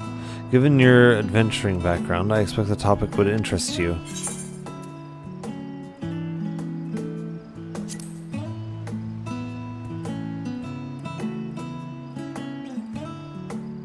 Yes, the great horned beasts of Mulja, who unleashed them on the fortified positions to devastating effect. That reminds me, I recall hearing that a few species were brought to Vilbrand not long ago. Perhaps it's possible to see them on the island. I thought I heard familiar voices. You heard nothing, Alize. Absolutely nothing. Fancy running into you two here. Well, well. We have some research of your own, do you? Aye. We hope to arm ourselves with the knowledge that may benefit Garlean people. Having forged a new trade agreement with Razatan, they will next look to foster relations with with other nations. This includes former imperial provinces. In view of this, we hope to find hints in history on how neighbors differing races and ideologies might be engaged with one another. And what of you two? What endeavors bring you here on this day?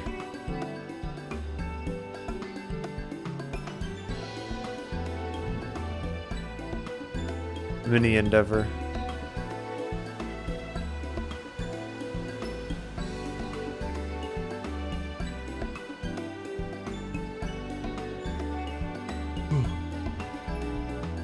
A nation composed of disparate peoples of Trall. I dare say that this is precisely the kind of example we seek. We do well to read up on something ourselves. The contest is Peck, the only one allowed to help Lamat. There was no mention of such restrictions as I recall. On the contrary, Lamat gave us the impression that she could have several champions. I think I know how to make the most of our respite. Follow me, Alphino. We have planning to do. They're gonna become the next leaders. Would seem our plans have changed, if you'll excuse me.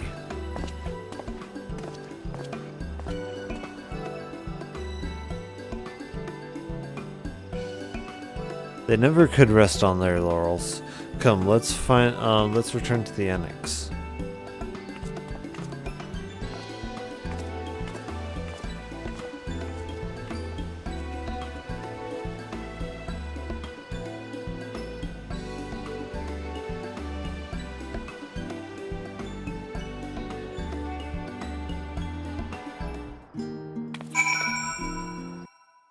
I'm wondering if it's possible, to select smaller values on this. Let's see.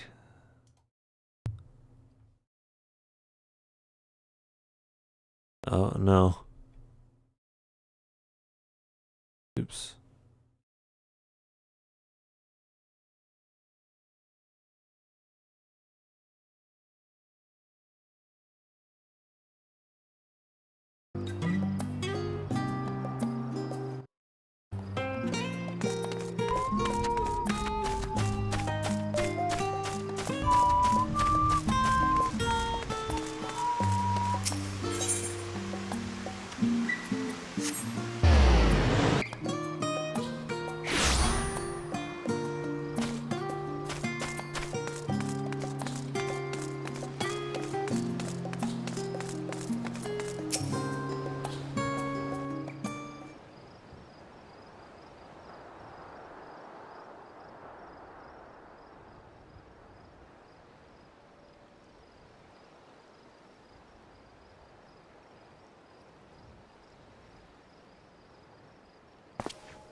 No.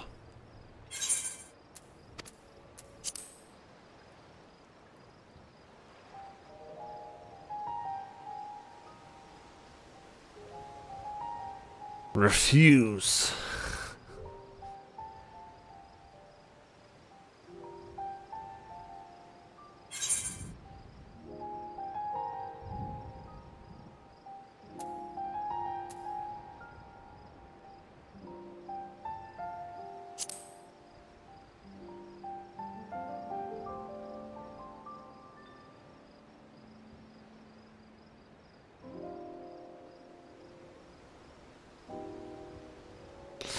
Oh, did you know?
Hear Phil think you say, huh?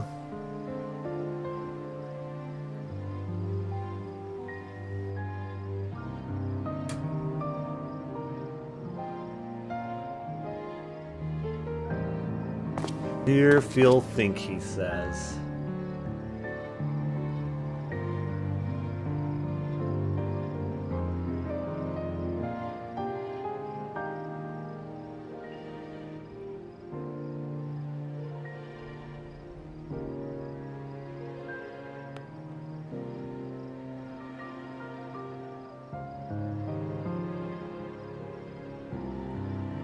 There is, huh?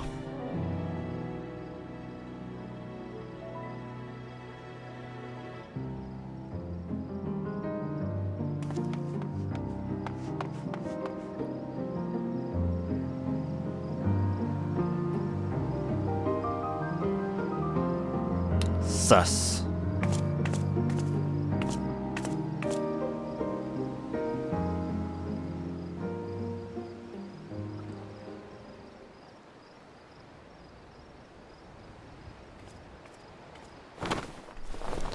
More sus. Extra sus.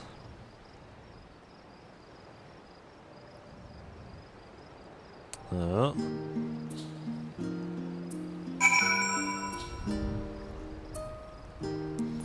Looks like it is time for us to go water fishing.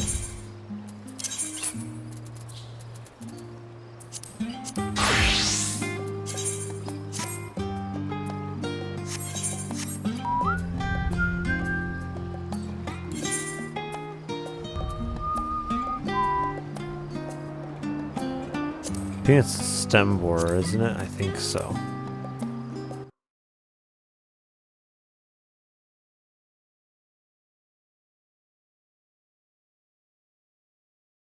Rain collar.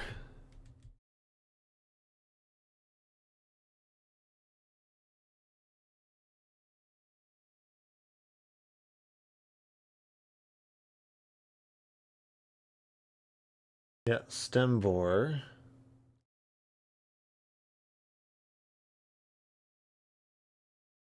And new/old Gridania. I believe it's going to be there. Is that right? No, I don't think so. Okay, yeah. 15.6 for old Gridania.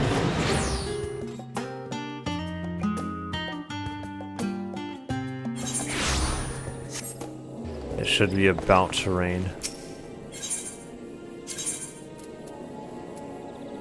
Let's see, 15.6, I think, yeah, it's that pier. Yep.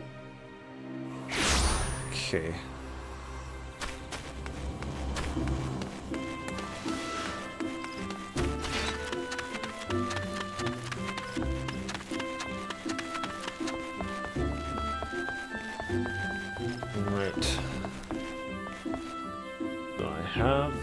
bait.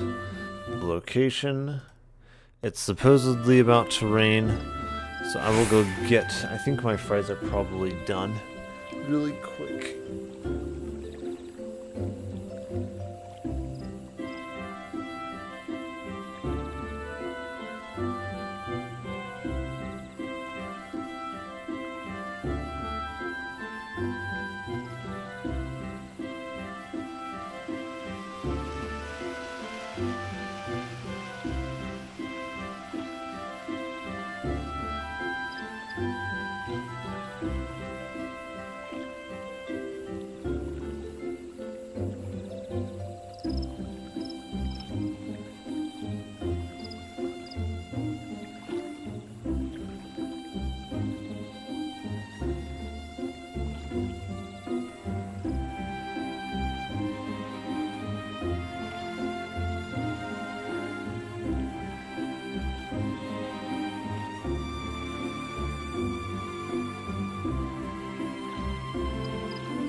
Fries were not very crispy, so I put it in for some more time.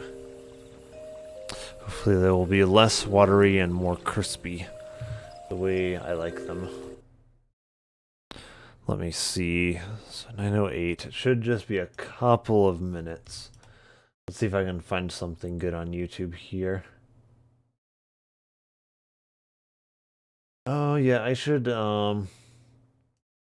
actually more thoroughly watch this. Yes, here we go. CSS.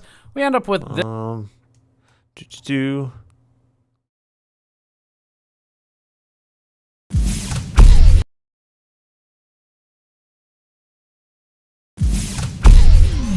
Today we're reviewing the RTX 4070 Super, which is a new $600 video card that's joining the 4070 in the stack. 4070 is now typically around $550 plus or minus about $20. And there are two more super cards coming out in the next few weeks.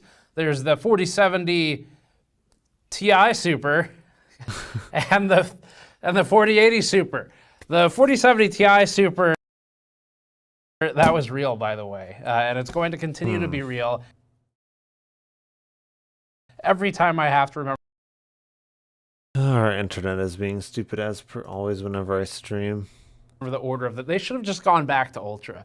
4070 Ti Super launches January 24th for $800, and the 4080 Super launches for $1,000 on January 31st. So you're going to be checking back probably to see how those two reviews go as well. Now, the main changes between the Super Series and their refreshed original parts is going to be to a few different things, actually. Depends on which one. So 48's the price. Okay, so it should be the exact time now. That's supposed to rain? Yes.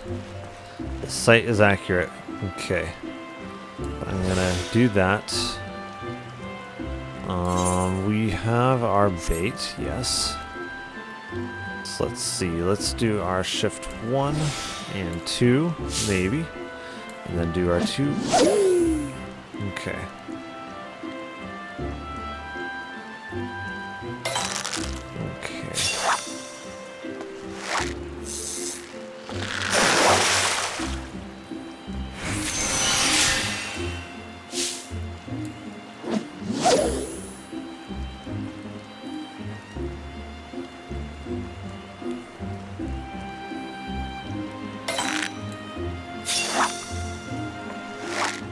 Final one will have to do without the chumming.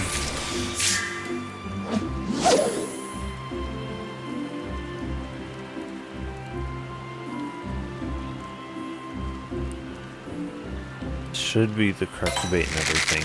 Oh.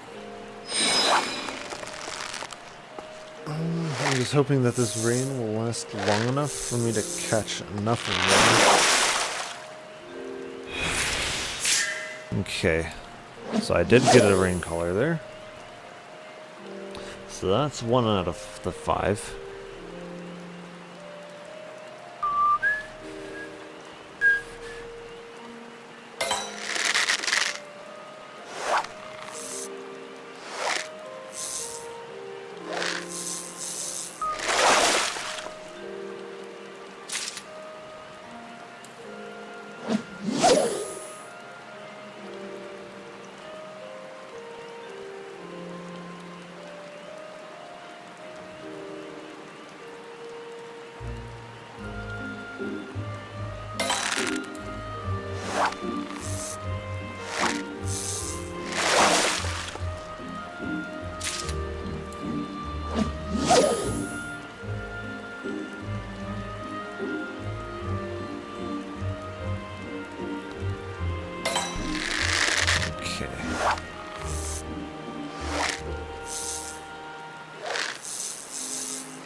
Do seem to be doing it.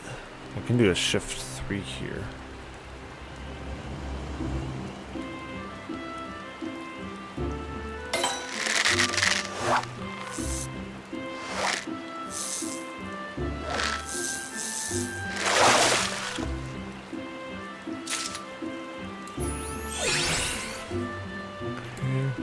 We're almost full. Once we have full, we should be able to do those too.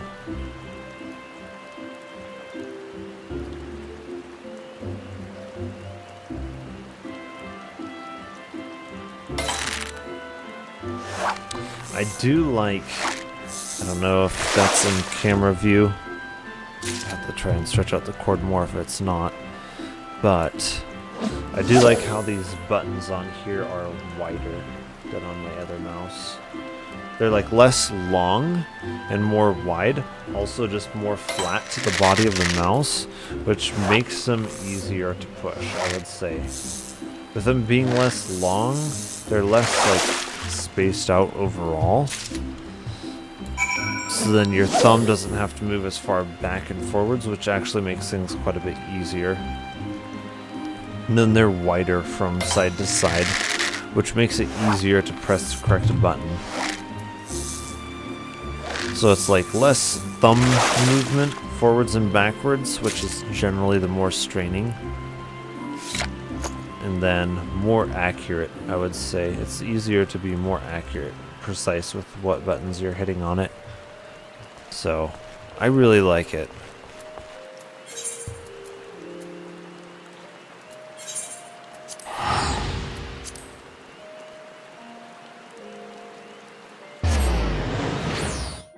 The optical switches are an interesting little addition.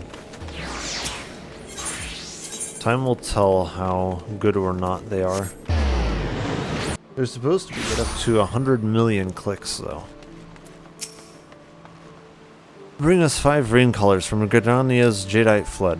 We'll make it worth your while. You better.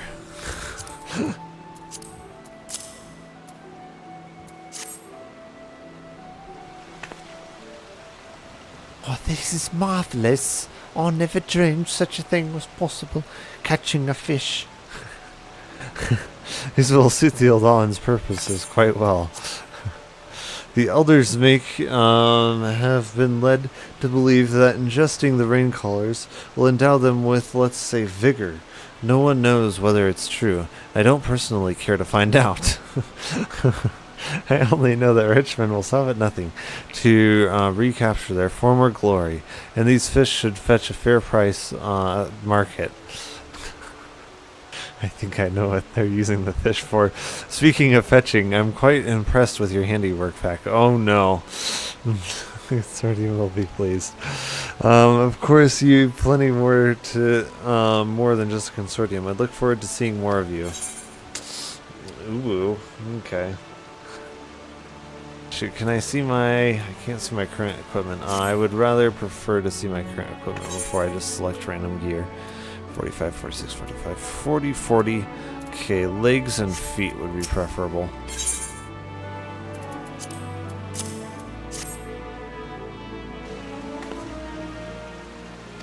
Oh, this is marvelous.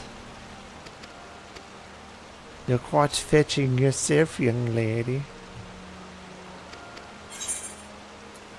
Okay, so I guess I'll just take that then. It's simply marvelous. Okay. I think the fries are probably completed, so I'll be right back here. Hopefully they are crispy enough this time.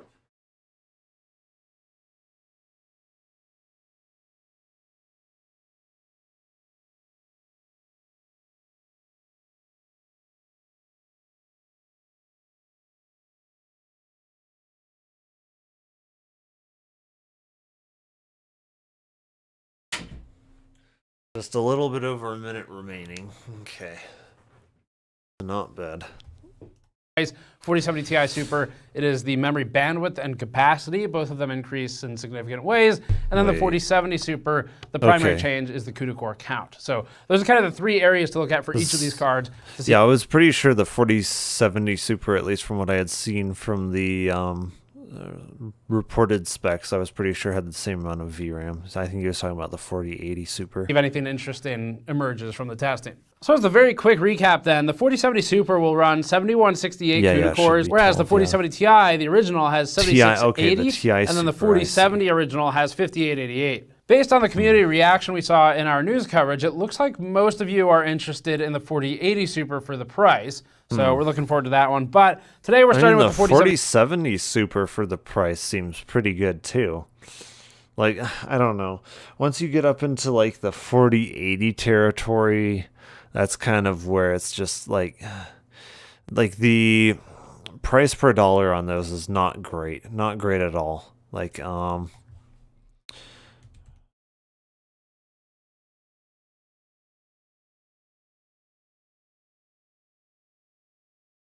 let's see. Yeah, here we go. I think, yeah. Interesting. Yesterday, I think this was at like, is this a different graph altogether? Okay. Okay, we don't have the 4070 Super on here. We do, okay, yeah, we do have the 4070. Okay, so yeah, the price of performance here from obviously their G3D mark, it's not 100% accurate, but it does give you a pretty good rough idea of the price of performance. So we start off at like 66.9 GD3 Mark II price. And then we go down. So if we look at something like the 4080, you can see we're at below half of the price to performance that these cards have. So like, yeah, you're really kind of biting into diminishing returns. Whereas we go even something like the 4070 Ti, even something like the 4070 Ti, we've still got like 42 points of performance to the price. So even that is like decent. Like, yeah, I'm not a huge fan of going well into the diminishing returns. Like, I don't even think the 4090 even makes the chart at all, is how bad the price to performance is on the 4090. Like, it's just horrible on the 4090 Ti. There's just no price to performance there at all. It's not just a matter of price to performance, because obviously games and stuff just become more and more demanding with time. So if you get something that's really good price to performance up here, but just doesn't have good outright performance, it's going to be irrelevant very quickly, and you're going to find yourself upgrading very quickly. Whereas you get something further down the chart and it's, you know, actually got some long-term relevance. So like myself, I prefer seeing people buying stuff like the 4070 Ti, 4070 Super, 4070.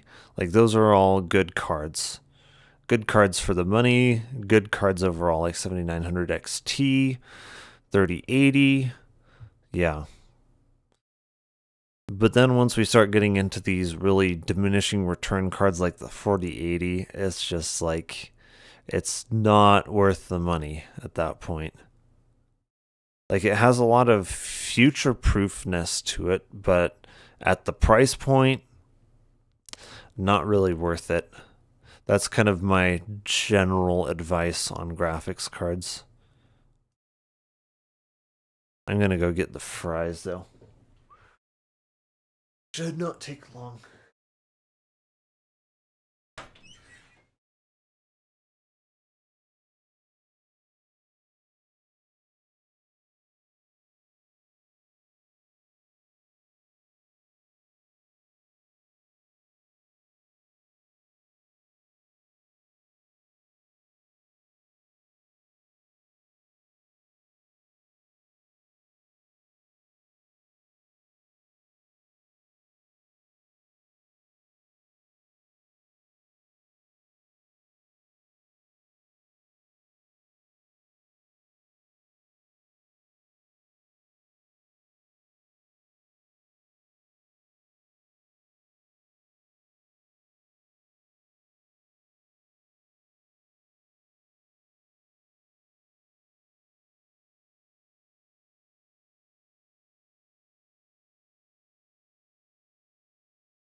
Yeah. Yeah.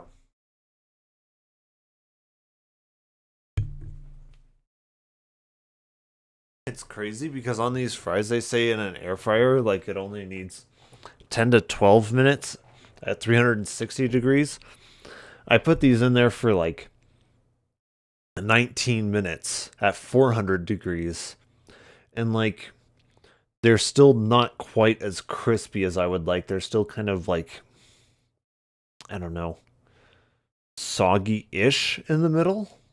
Not really soggy though. It's not like gross. But like, you need to cook them for like a good, I don't know. I think like the proper crispiness level, you're probably going to reach at like 24 minutes. Super, so let's get into the review. Before that, this video is brought to you by the Deepcool AK620 digital air cooler. We previously reviewed the baseline AK620 as a strong performer and extremely price competitive. It was pretty impressive. The thermal, right? I think air cooler was really actually performed really well. Now, the new digital variant includes a screen with a display for some extra flair, including CPU temperature and high temperature warnings on the display. If you liked the AK620's performance but wanted more visual pop without going liquid, consider the AK620 digital at the link in the description below. This one's going to be pretty straightforward, so we refreshed our GPU test suite, we've rerun a bunch of new numbers, we've added a couple games, added some more ray tracing workloads with upscaling in some of the tests, so that'll be new. In addition to those changes and then the standard power tests, we also are adding latency testing. So this is different. We've done latency in the past, but it was a one-off. What we're doing now is integrating latency benchmarks as part of the GPU reviews that we're doing as a core piece of the review. It'll be a permanent inclusion. We're just starting with something light today to get it started, and then we'll expand it from there. Wait, how does that work? Contact 2, 3.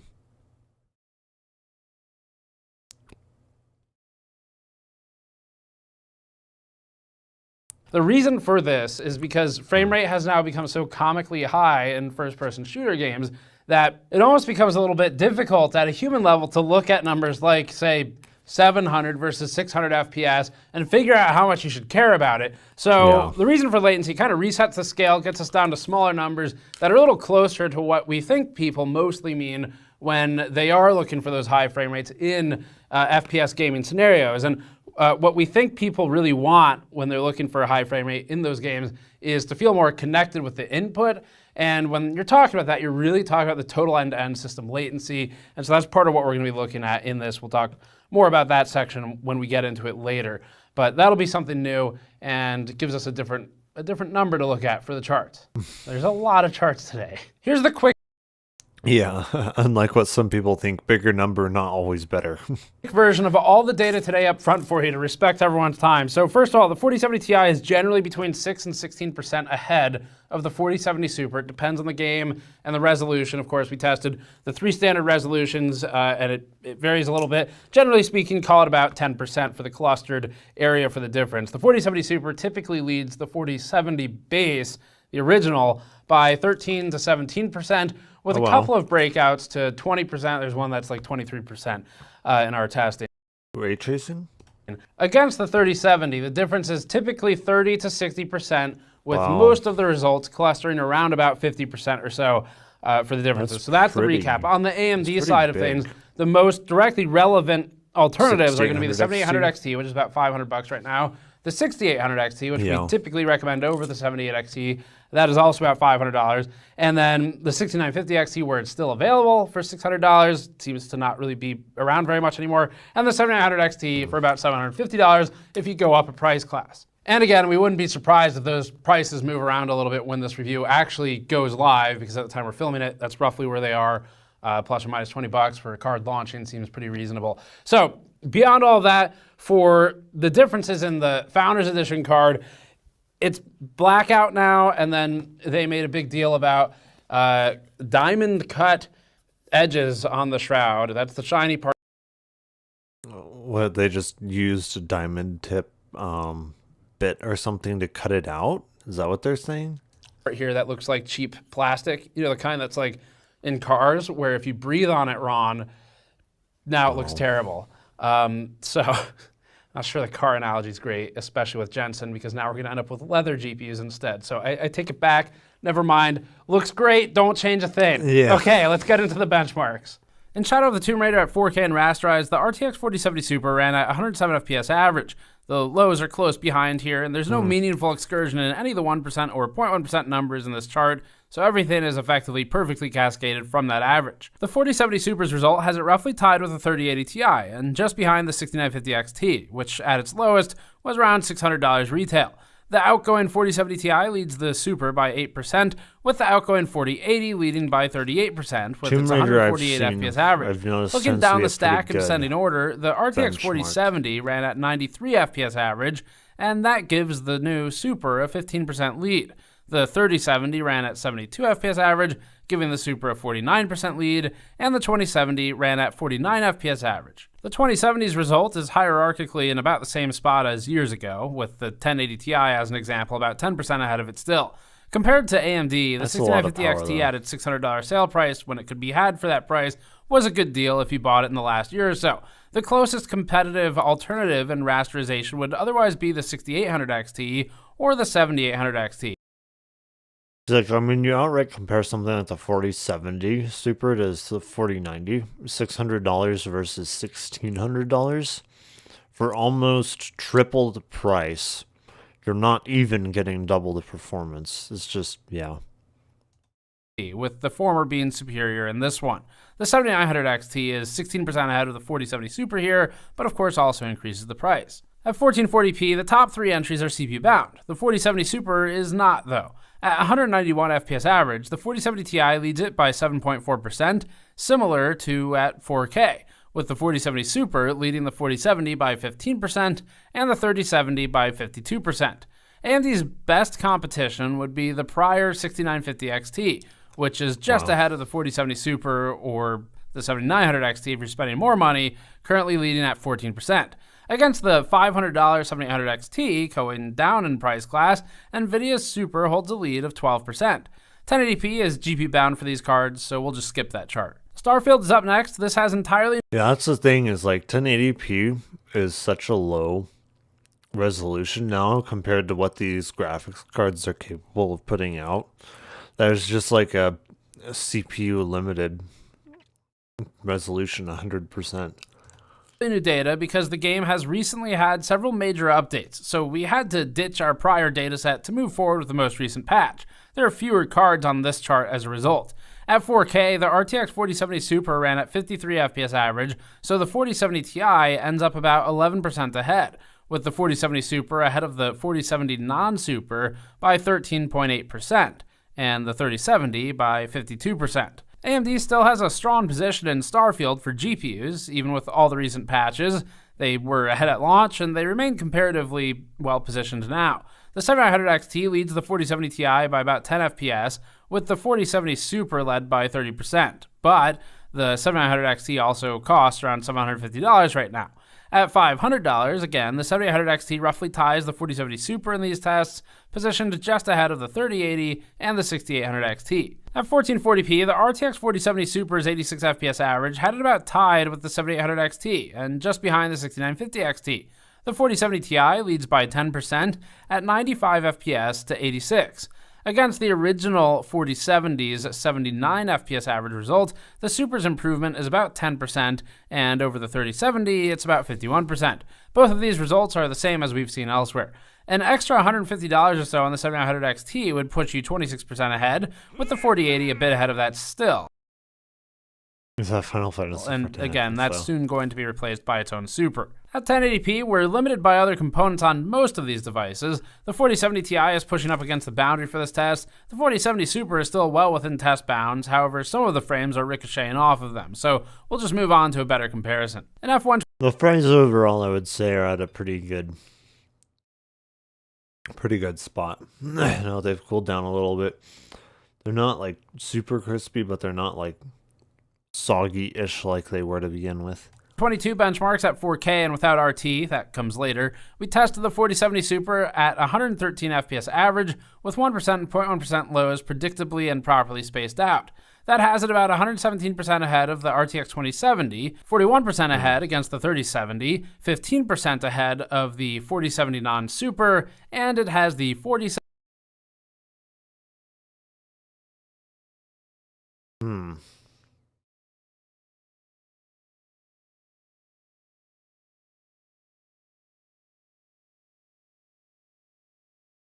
Ti ahead of I was wondering if there was some VRAM related thing going on here, but I don't think Super so. by about 10 FPS or 9%. AMD's 6800 XT does well here and is still priced at about $500, making it a worthwhile consideration, especially compared to the weaker 7800 XT in some of these comparisons, but not all of them. The 7800 XT posts a more meaningful increase with its price hike at 32% uplift, and the 4080 is a step beyond that still. At 1440p, F1 had the 4070 Super at 198 FPS average, with still plenty of headroom for higher frame rate. That allows the 4070 Ti a lead of 8.5%, with the 6950 XT the next GPU beyond that. Compared down the stack, the 4070 Super leads the 4070 FE by 13% and the 3070 by 42%, with an improvement over the 2070 by 116%. The RTX 4070 Super would obviously not be worth upgrading from the original 4070. We also think owners of the 3070 He's using the same cooler as I am. And the 3070 by 42%. With rebar always on. Using an i7, is that what that is? That's interesting. With an improvement over the 2070 by 116%. The RTX 4070 Super would obviously not be worth upgrading from the original 4070. We also think owners of the 3070 should keep their cards unless really feeling the limitations, as it's still plenty capable. A multi-generational jump makes more sense here, like from, say, the 2070 or not on this chart. Yeah, multi-generational or generational plus tiered, if that makes sense. But a 1070. At 1080p, the top few cards are starting to hit external limitations, but we still have plenty of room to scale on the 4070 series. Okay. The 4070 Ti leads the Super by 6%, which itself leads the original 4070 by 8.8%, and the 3070 by 31.6%. At 1080p, the 7800 XT pulls ahead of the 4070 Super. AMD's scaling is strong here in some instances, as we're seeing. Even the 3080, though, is right alongside that new 4070 Super, with the 6800 XT ahead of both. The stack shuffled a bit at this resolution, which is one of the main reasons we test multiple resolutions. Sometimes it reveals architectural differences or an impact of different choices the GPU manufacturers make. I'm surprised that he's getting this much difference in frame rates at 1080p. 1080p tends to be so CPU bound that generally you just, like this, generally what you'll see is like the whole top end of the graph will just pretty much be truncated because it's all just limited to the CPU. So the game must be very graphically demanding at 1080p to get this kind of difference between frame rates. Make, like, say, the memory bandwidth. And or very not CPU intensive, where you're actually seeing differences with these graphics cards at 1080p. at different resolutions. Rainbow Six Siege is next. This one also appears for our latency testing. At 4K, the RTX 4070 Super held a 153 FPS average frame rate, so the stack arranges like this for NVIDIA. It's the 4070 Ti by 9% ahead of the Super. The Super. I mean, I kind of get where these sit. I'm kind of interested in seeing the latency aspect of things. Okay, so we have ray tracing. Let's see. A lot of ray tracing implementations aren't that great, but it's still interesting to see. The 4070 Super held 43 FPS average here. Oof. Imagine playing any game at 43 FPS. That would be horrible. Showing that these cards actually need upscaling to run with these settings if they want any chance of it. The 4070 Ti leads it by 12%, with the Super card leading the 4070 FE. I would not play any game at 42.7 FPS. By 19%, and the especially with lows that are going into like the 30s. 3070 by 54%. These numbers are basically the same as what we've been seeing this entire time with rasterization, so it paints no meaningful deviation between these NVIDIA devices with RT and DLSS and the rasterized results. The AMD cards tumble down the stack some more, with the 7900 XTX now equivalent to the 4070 Ti and the 7900 XT closer to. Where is the 6000? Oh wow, 6000 series is all the way down there with ray tracing. So, yeah, the new generation of cards is quite a bit better for ray tracing. Wow. That's pretty significant. Where's the 7800? Yeah, where did it go to? Why am I not seeing the 7800 XT? I'm seeing like 6800 XT, but I don't see the 7800 XT. I mean, I guess the closest comparison would be like the 6950 XT to the 7900 XTX. That's a huge difference. Yeah. Because there alone, we're seeing like 1.5 plus times the frame rate difference. To the 3080 when both are using upscaling. At 1440p, the RTX 4070 Ti climbs to 90 FPS average, now a much better frame rate, leading the 4070 Super here by 11%. That would be somewhat playable at 1440p. The Super leads the 4070 FE by 18% and the 3070 by 52%. Again, these are about the same as we saw previously. Unlike rasterization, though, AMD falls behind a little bit here, with the 7900 XTX now about the same as the 4070 Ti for performance, and the 7900 XT closer to the 3080 again. The 6800 XT ends up closer to that. And this is a high custom. Like, this isn't even maxed out ray tracing. It's crazy because even with ray tracing, I would probably want a higher average frame rate and everything than this for ray tracing and everything. Like, myself, I would want to see higher frame rates than this, so I would end up having to lower the settings even more than this using ray tracing. Like, ray tracing is just kind of stupid for a lot of games. 4060 Ti 8GB. Finally, at 1080p, the 4070 Ti runs at 130 FPS average, leading the 4070 Super by just 9.5%. The 4070 Super is 18% ahead of the 4070 and 51% ahead of the 3070 once again. AMD's XTX runs just behind. Power consumption. Total card workload, we found the 4070 Super to pull 222 watts at the PCIe rails, which has 4070. Is it about the same as 3070 or 20 watts more than the original 4070? That's where part of. That's not bad. I think that's what Chica currently has. So honestly, an increase of only 20 watts of power, that's not bad. I think she can probably just run that off of her current PSU.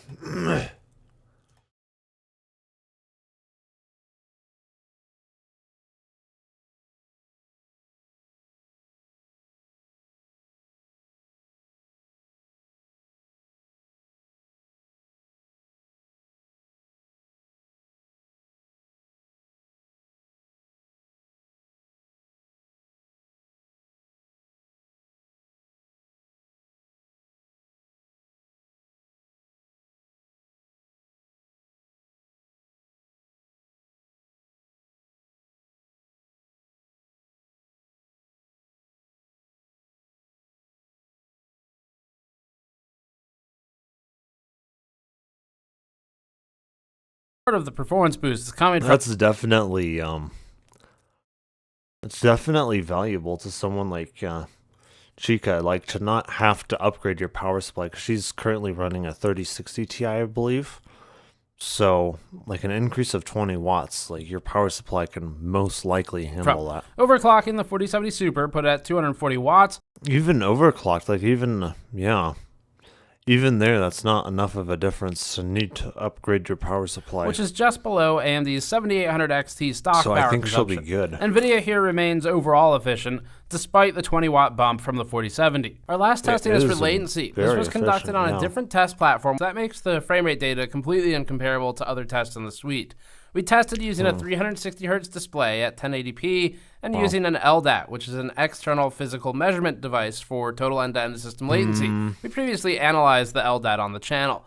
Testing was done with a How does it do that? It looks like it's connected to the computer or something via USB-C. It has this going directly from the mouse.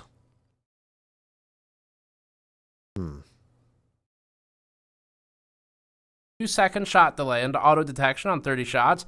We attempted move on click and flick testing, but found it unreliable in this game. There are problems with muzzle flash detection as well for click to photon, but we filtered for data and eliminated outliers or anything else that had issues. Here are the results. This number represents the total end-to-end system latency, represented in milliseconds. It's not accurate to call this input latency or input.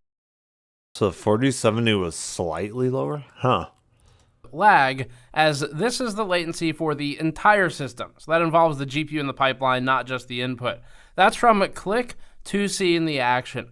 This will directly correlate with FPS in a lot of ways, but sometimes it's possible for the driver to break away from purely being related to frame rate. It's also possible for a higher FPS device to perform worse than another in latency. Also, it's kind of the point to just show a different number. The 4070 Super combination had an end-to-end system latency of 19.3 milliseconds in this test. The floor is set by the 2060 for perspective, which was holding us back at 32 milliseconds. Enabling... Does he have this? Oh, no, this is the 4070 Super as well.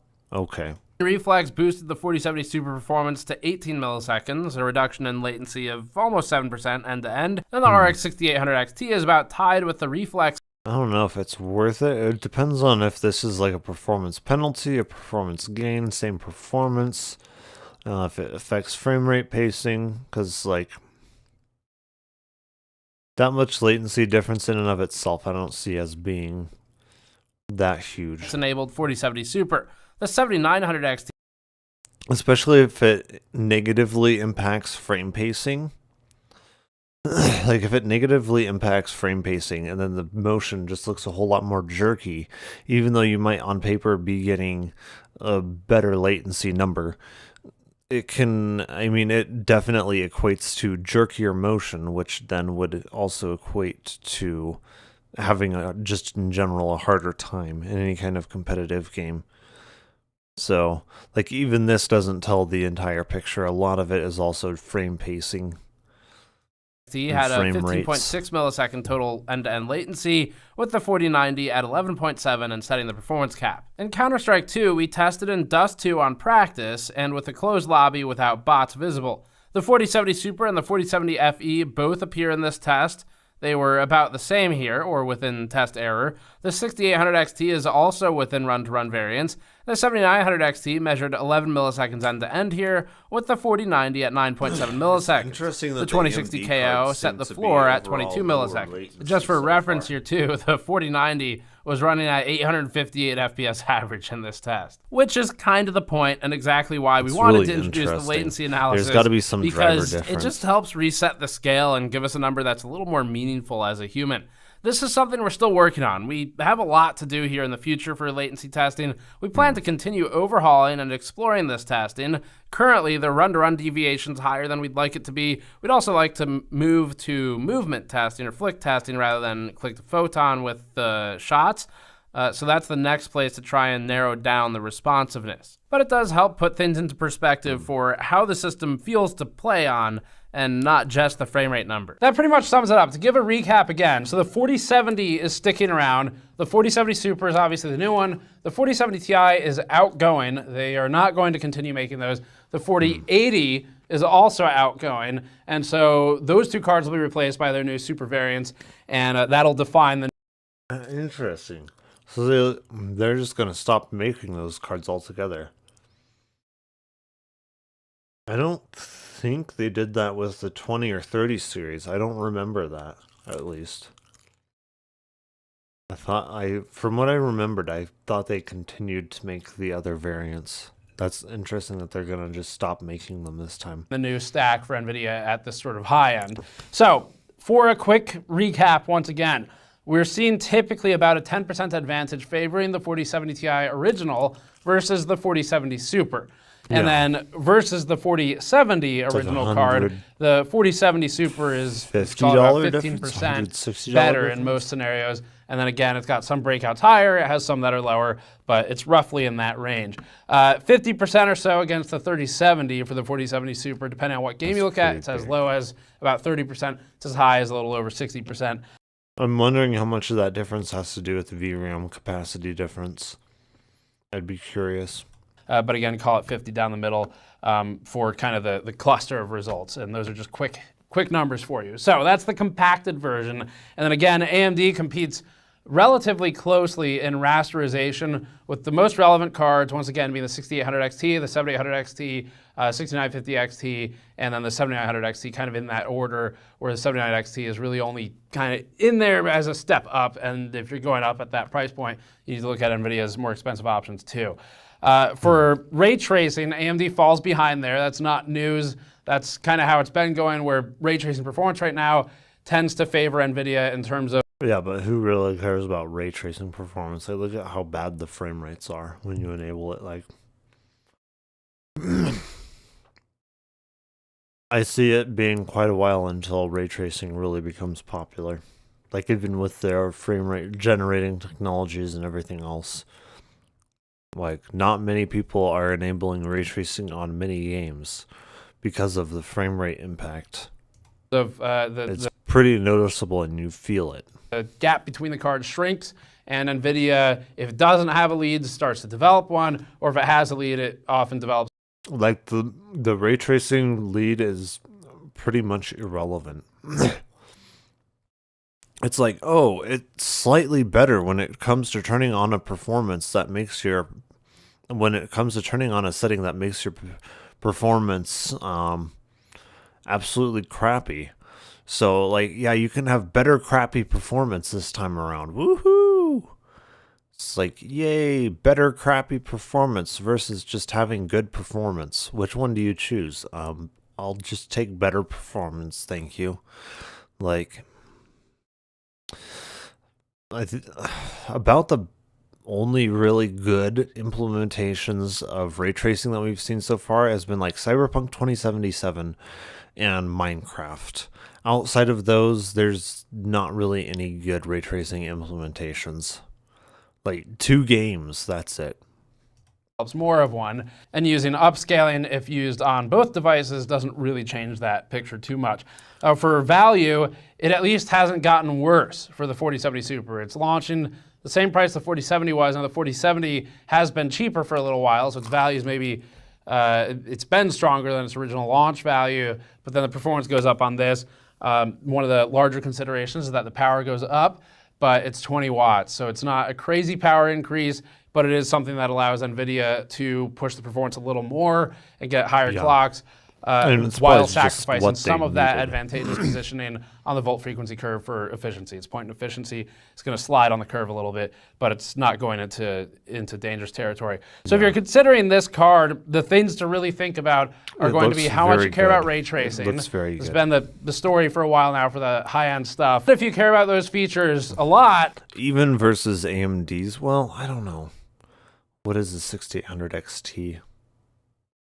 I want to say the 6800 XT might be a little bit cheaper than the card. I would say even versus AMD's competition, it's a fairly compelling card, especially if you're any kind of content creator with how good the encoding quality is versus the AMD route. You're probably just better off going that. Because like me, the encoding quality on my graphics card, because it's a 6800 XT, is like not quite as good as I would like it to be, even with using some really optimized settings. That's why I've had to use the CPU for encoding on like medium preset and then get the radiator. Like if you don't want the extra investment of a radiator and like needing a good CPU for CPU encoding, then I think Team Green is really your best bet. Then you really kind of like it's a lot of extra cost once you start, like even once you just figure in the radiator, that's quite a bit of extra cost. You're forcing yourself into NVIDIA for the most part. If you don't care about them at all, then AMD becomes much more viable, and it often has a strong value proposition right now. We recently revisited the 7900 XT, and at the price we bought it for, we liked it a lot. So you should check that out if you are considering going up a price class and card, because that information's still pretty fresh, so it's relevant. And that'll pretty much recap it for you. So that is the review of the 4070 Super. We're going to talk more about value once the next two come out. They are coming out in such close succession here It looks that good. we really want to just save that discussion for once the whole stack is fully developed. And we have a picture for how the 4070 Ti Super and the 4080 Super perform. But sadly, the 4070 Super is really coming in more along where I had hoped the 4070 would have come out originally. Like, in all honesty, their entire SKU deck, as far as like pricing goes, is one 10-digit number too low. So like the 4070 is really around the same price as like the 3080s were. And so on and so forth. So in all reality, the 4070 should be the 4080. So like how I think it should have really launched was like the current 4070 Super should have really been the 4080.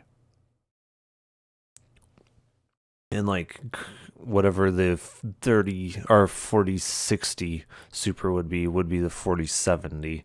The current 4080 Super would be like the 4090. And then I don't think there should even be a 4090 in all honesty. Well, like, yeah. The current 4090 I don't think should actually even exist. Like, you're so far into the realm of diminishing returns that it's just pointless. Like, who really cares about those kinds of cards? Like, who is buying those?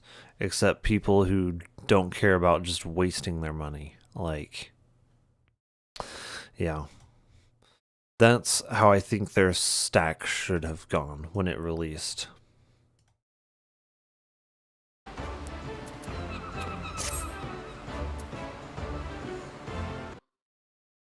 Okay. Well, yeah, I think we should continue with the MSQ here.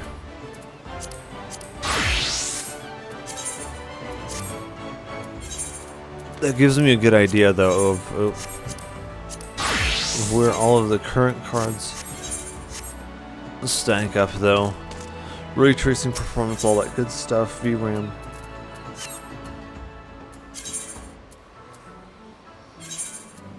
So yeah, I think that's a very good card. Probably about the most compelling thing that you'll be able to buy as of tomorrow, from what I remember.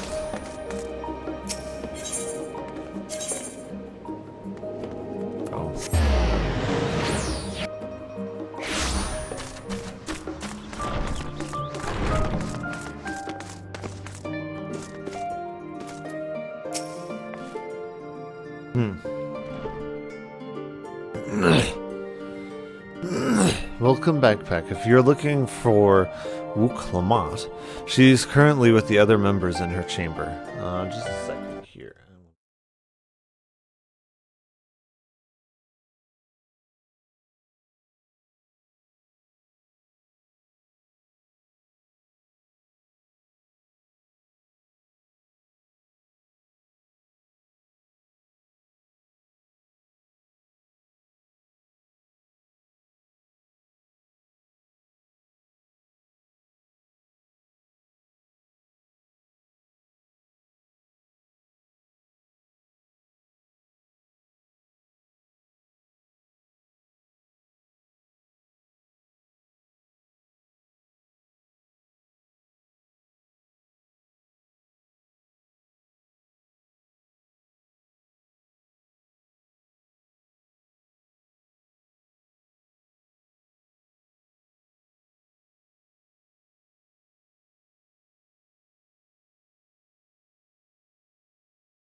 Let's see, if you like, I can go and fetch them for you. Yes. Understood. Please wait in the main hall.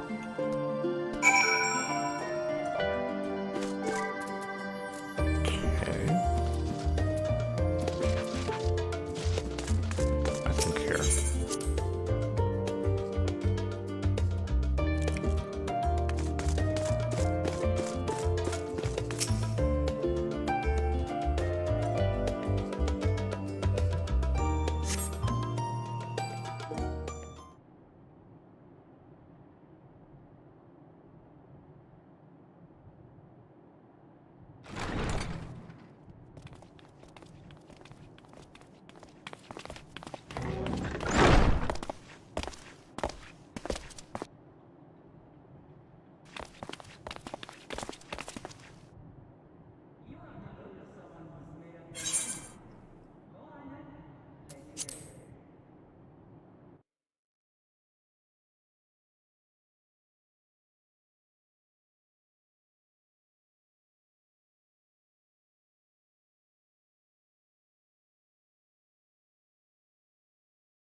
I wish to go boldly where I've never gone before. Yeah.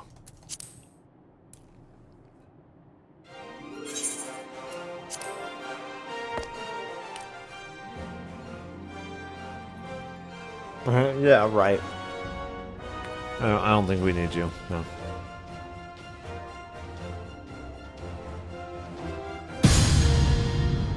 I was going to. Gosh darn it.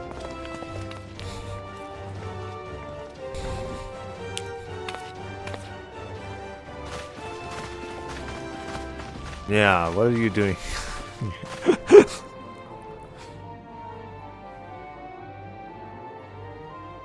Oh, I see. Oh. Of course they did.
I really like the way my character looks. I think I did a really good job with the character design.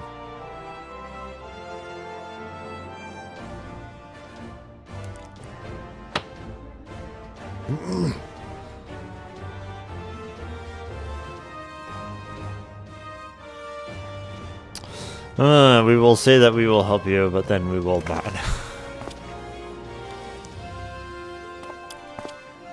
That is the plan. Oh no, what have you wasted your money on this time?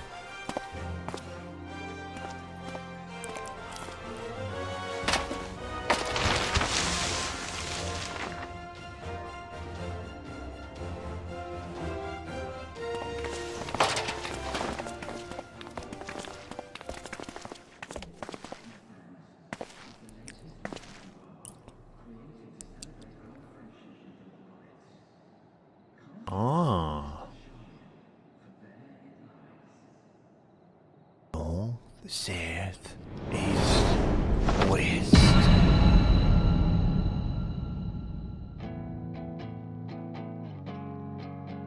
So is our map now updated?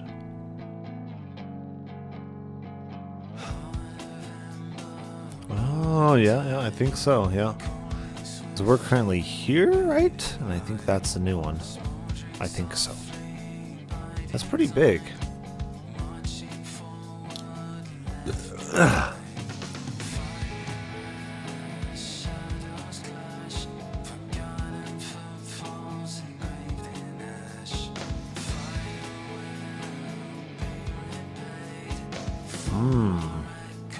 Was that all of what they just released?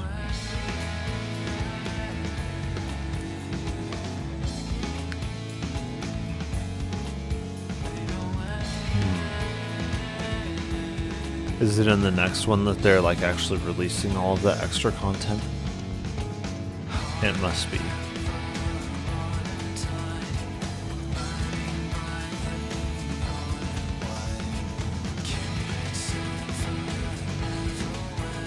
I think they drew her older there, and same with Alpha now. I'm wondering if they're going to be slightly older character models in the next one.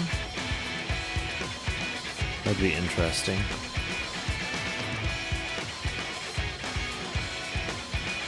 Kyle there too, I feel like. I wonder if they're using slightly older character models for the next one. That would be interesting. Looks about the same.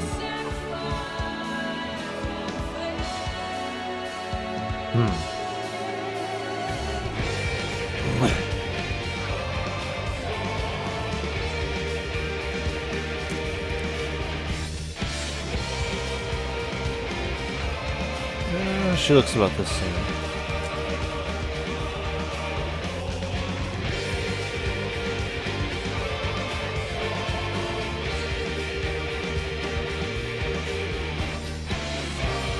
He looks a little bit older there too.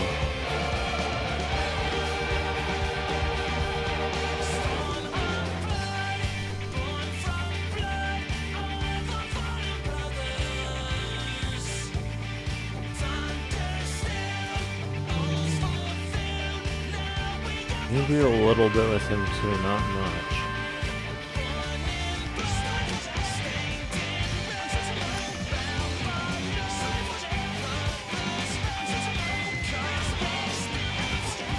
I'm about the same.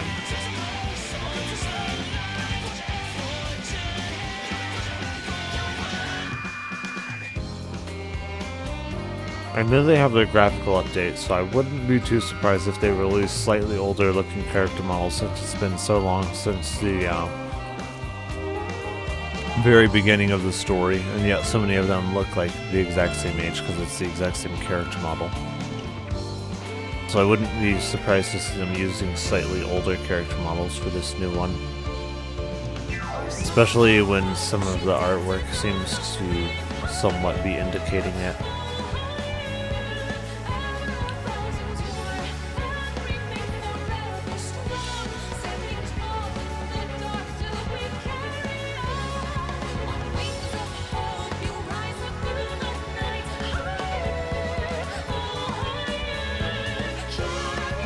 I don't think we're gonna see him again, I wouldn't think. Not given how the last one ended.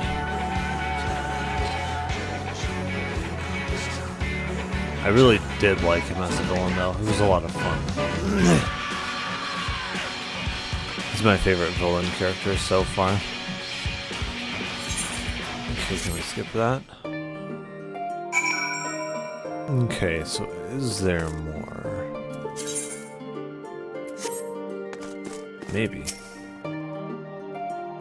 Unless you wonder about your passage to Troll, Ernville will arrange a ship through his guild. You need only worry about your own preparations. Speaking of which, please take this with you, a rugged and ready knapsack. May it serve you well on your coming adventures. Now, I'm not sure when departure will be, but rest assured I'll let you know when I hear something. Till then, please take your ease. Okay. Hand it over.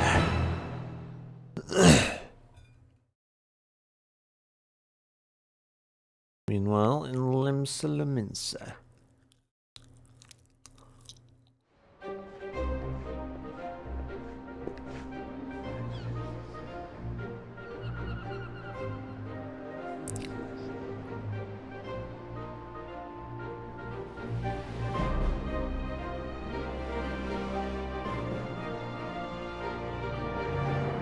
what lies to the west.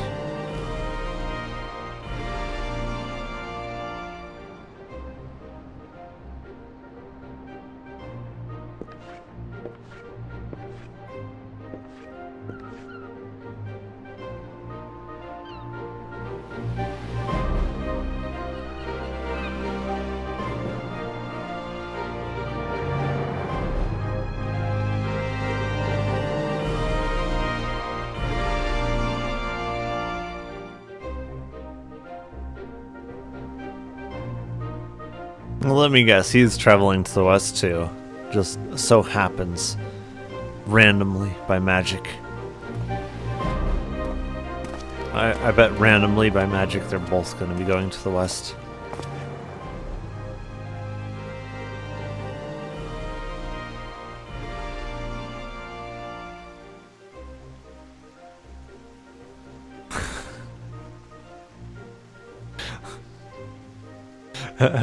Yeah, fate.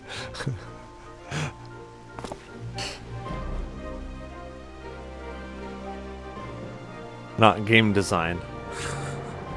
Definitely not.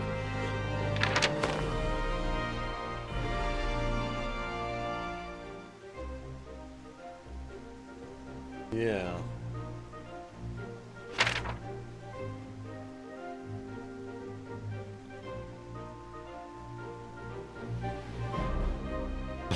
Such a bother.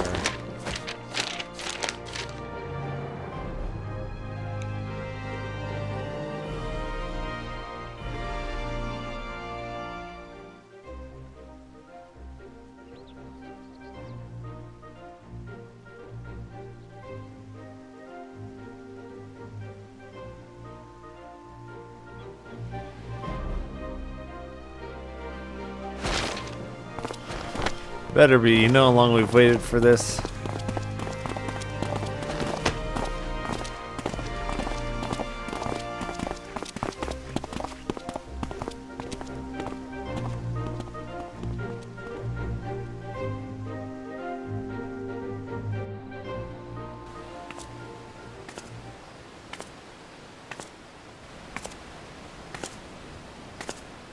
Yes, we walk at nighttime. Crazy. Unheard of.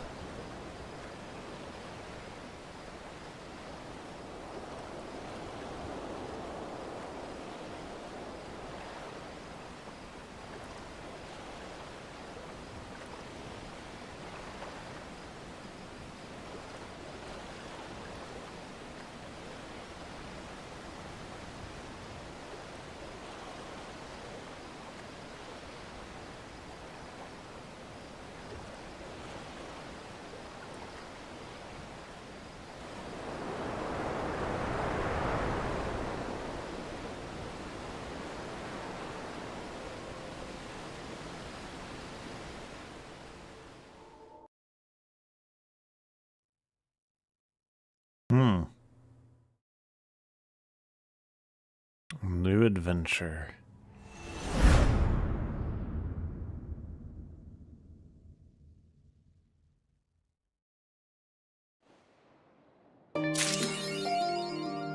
No, it's to be continued again. Okay. So it doesn't look like we really unlocked anything new there.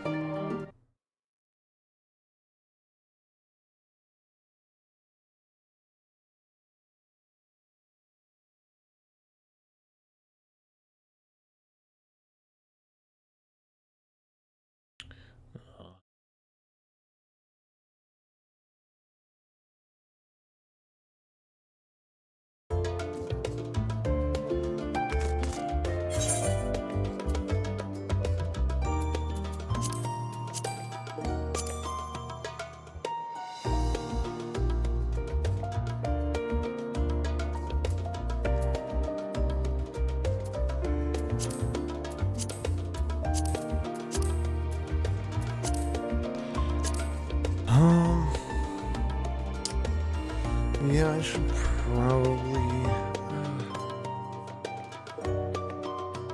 Yeah, I should probably do some more of these.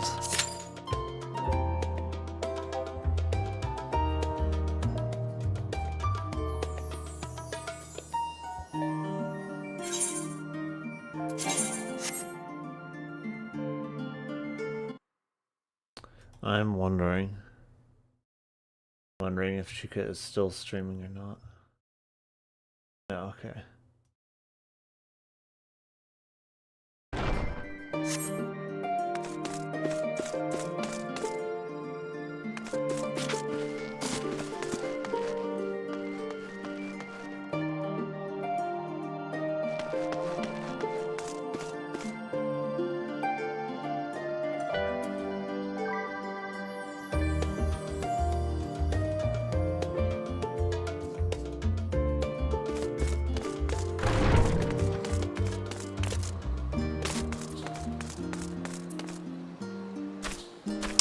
And now we wait for that cue.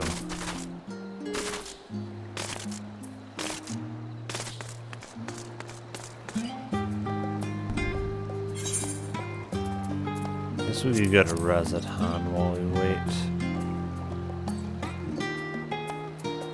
So we can see the 650 equipment that we can get.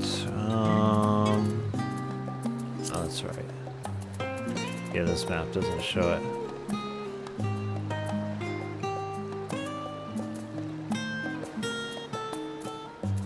But yeah, that's right.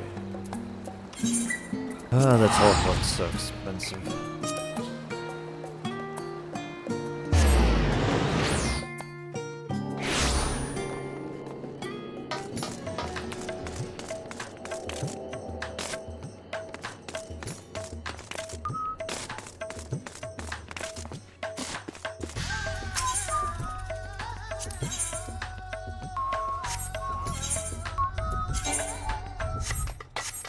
I do kind of need to repair some of this stuff.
How long is this queue gonna be?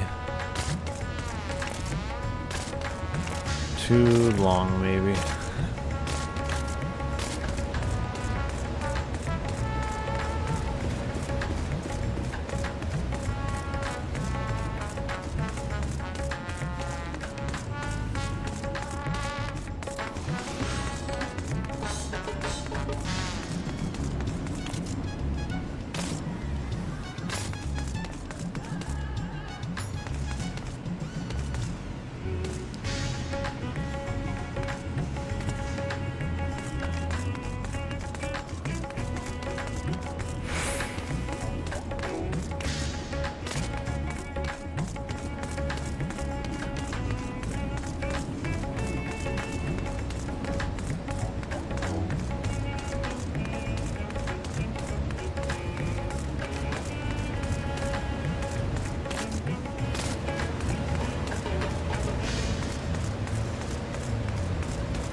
I don't know, I am getting really tired. I might save it for tomorrow.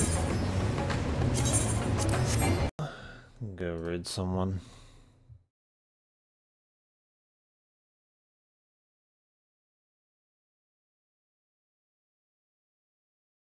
Okay. Let's see who's online that we can raid. No potato.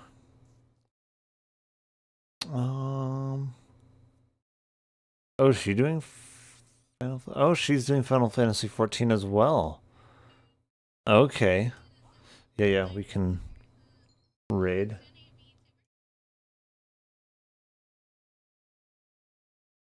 On docks. There we go.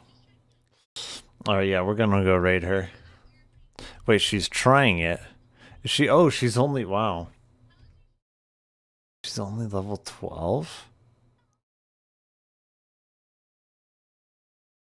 Wow. I really like it, so I think she will too.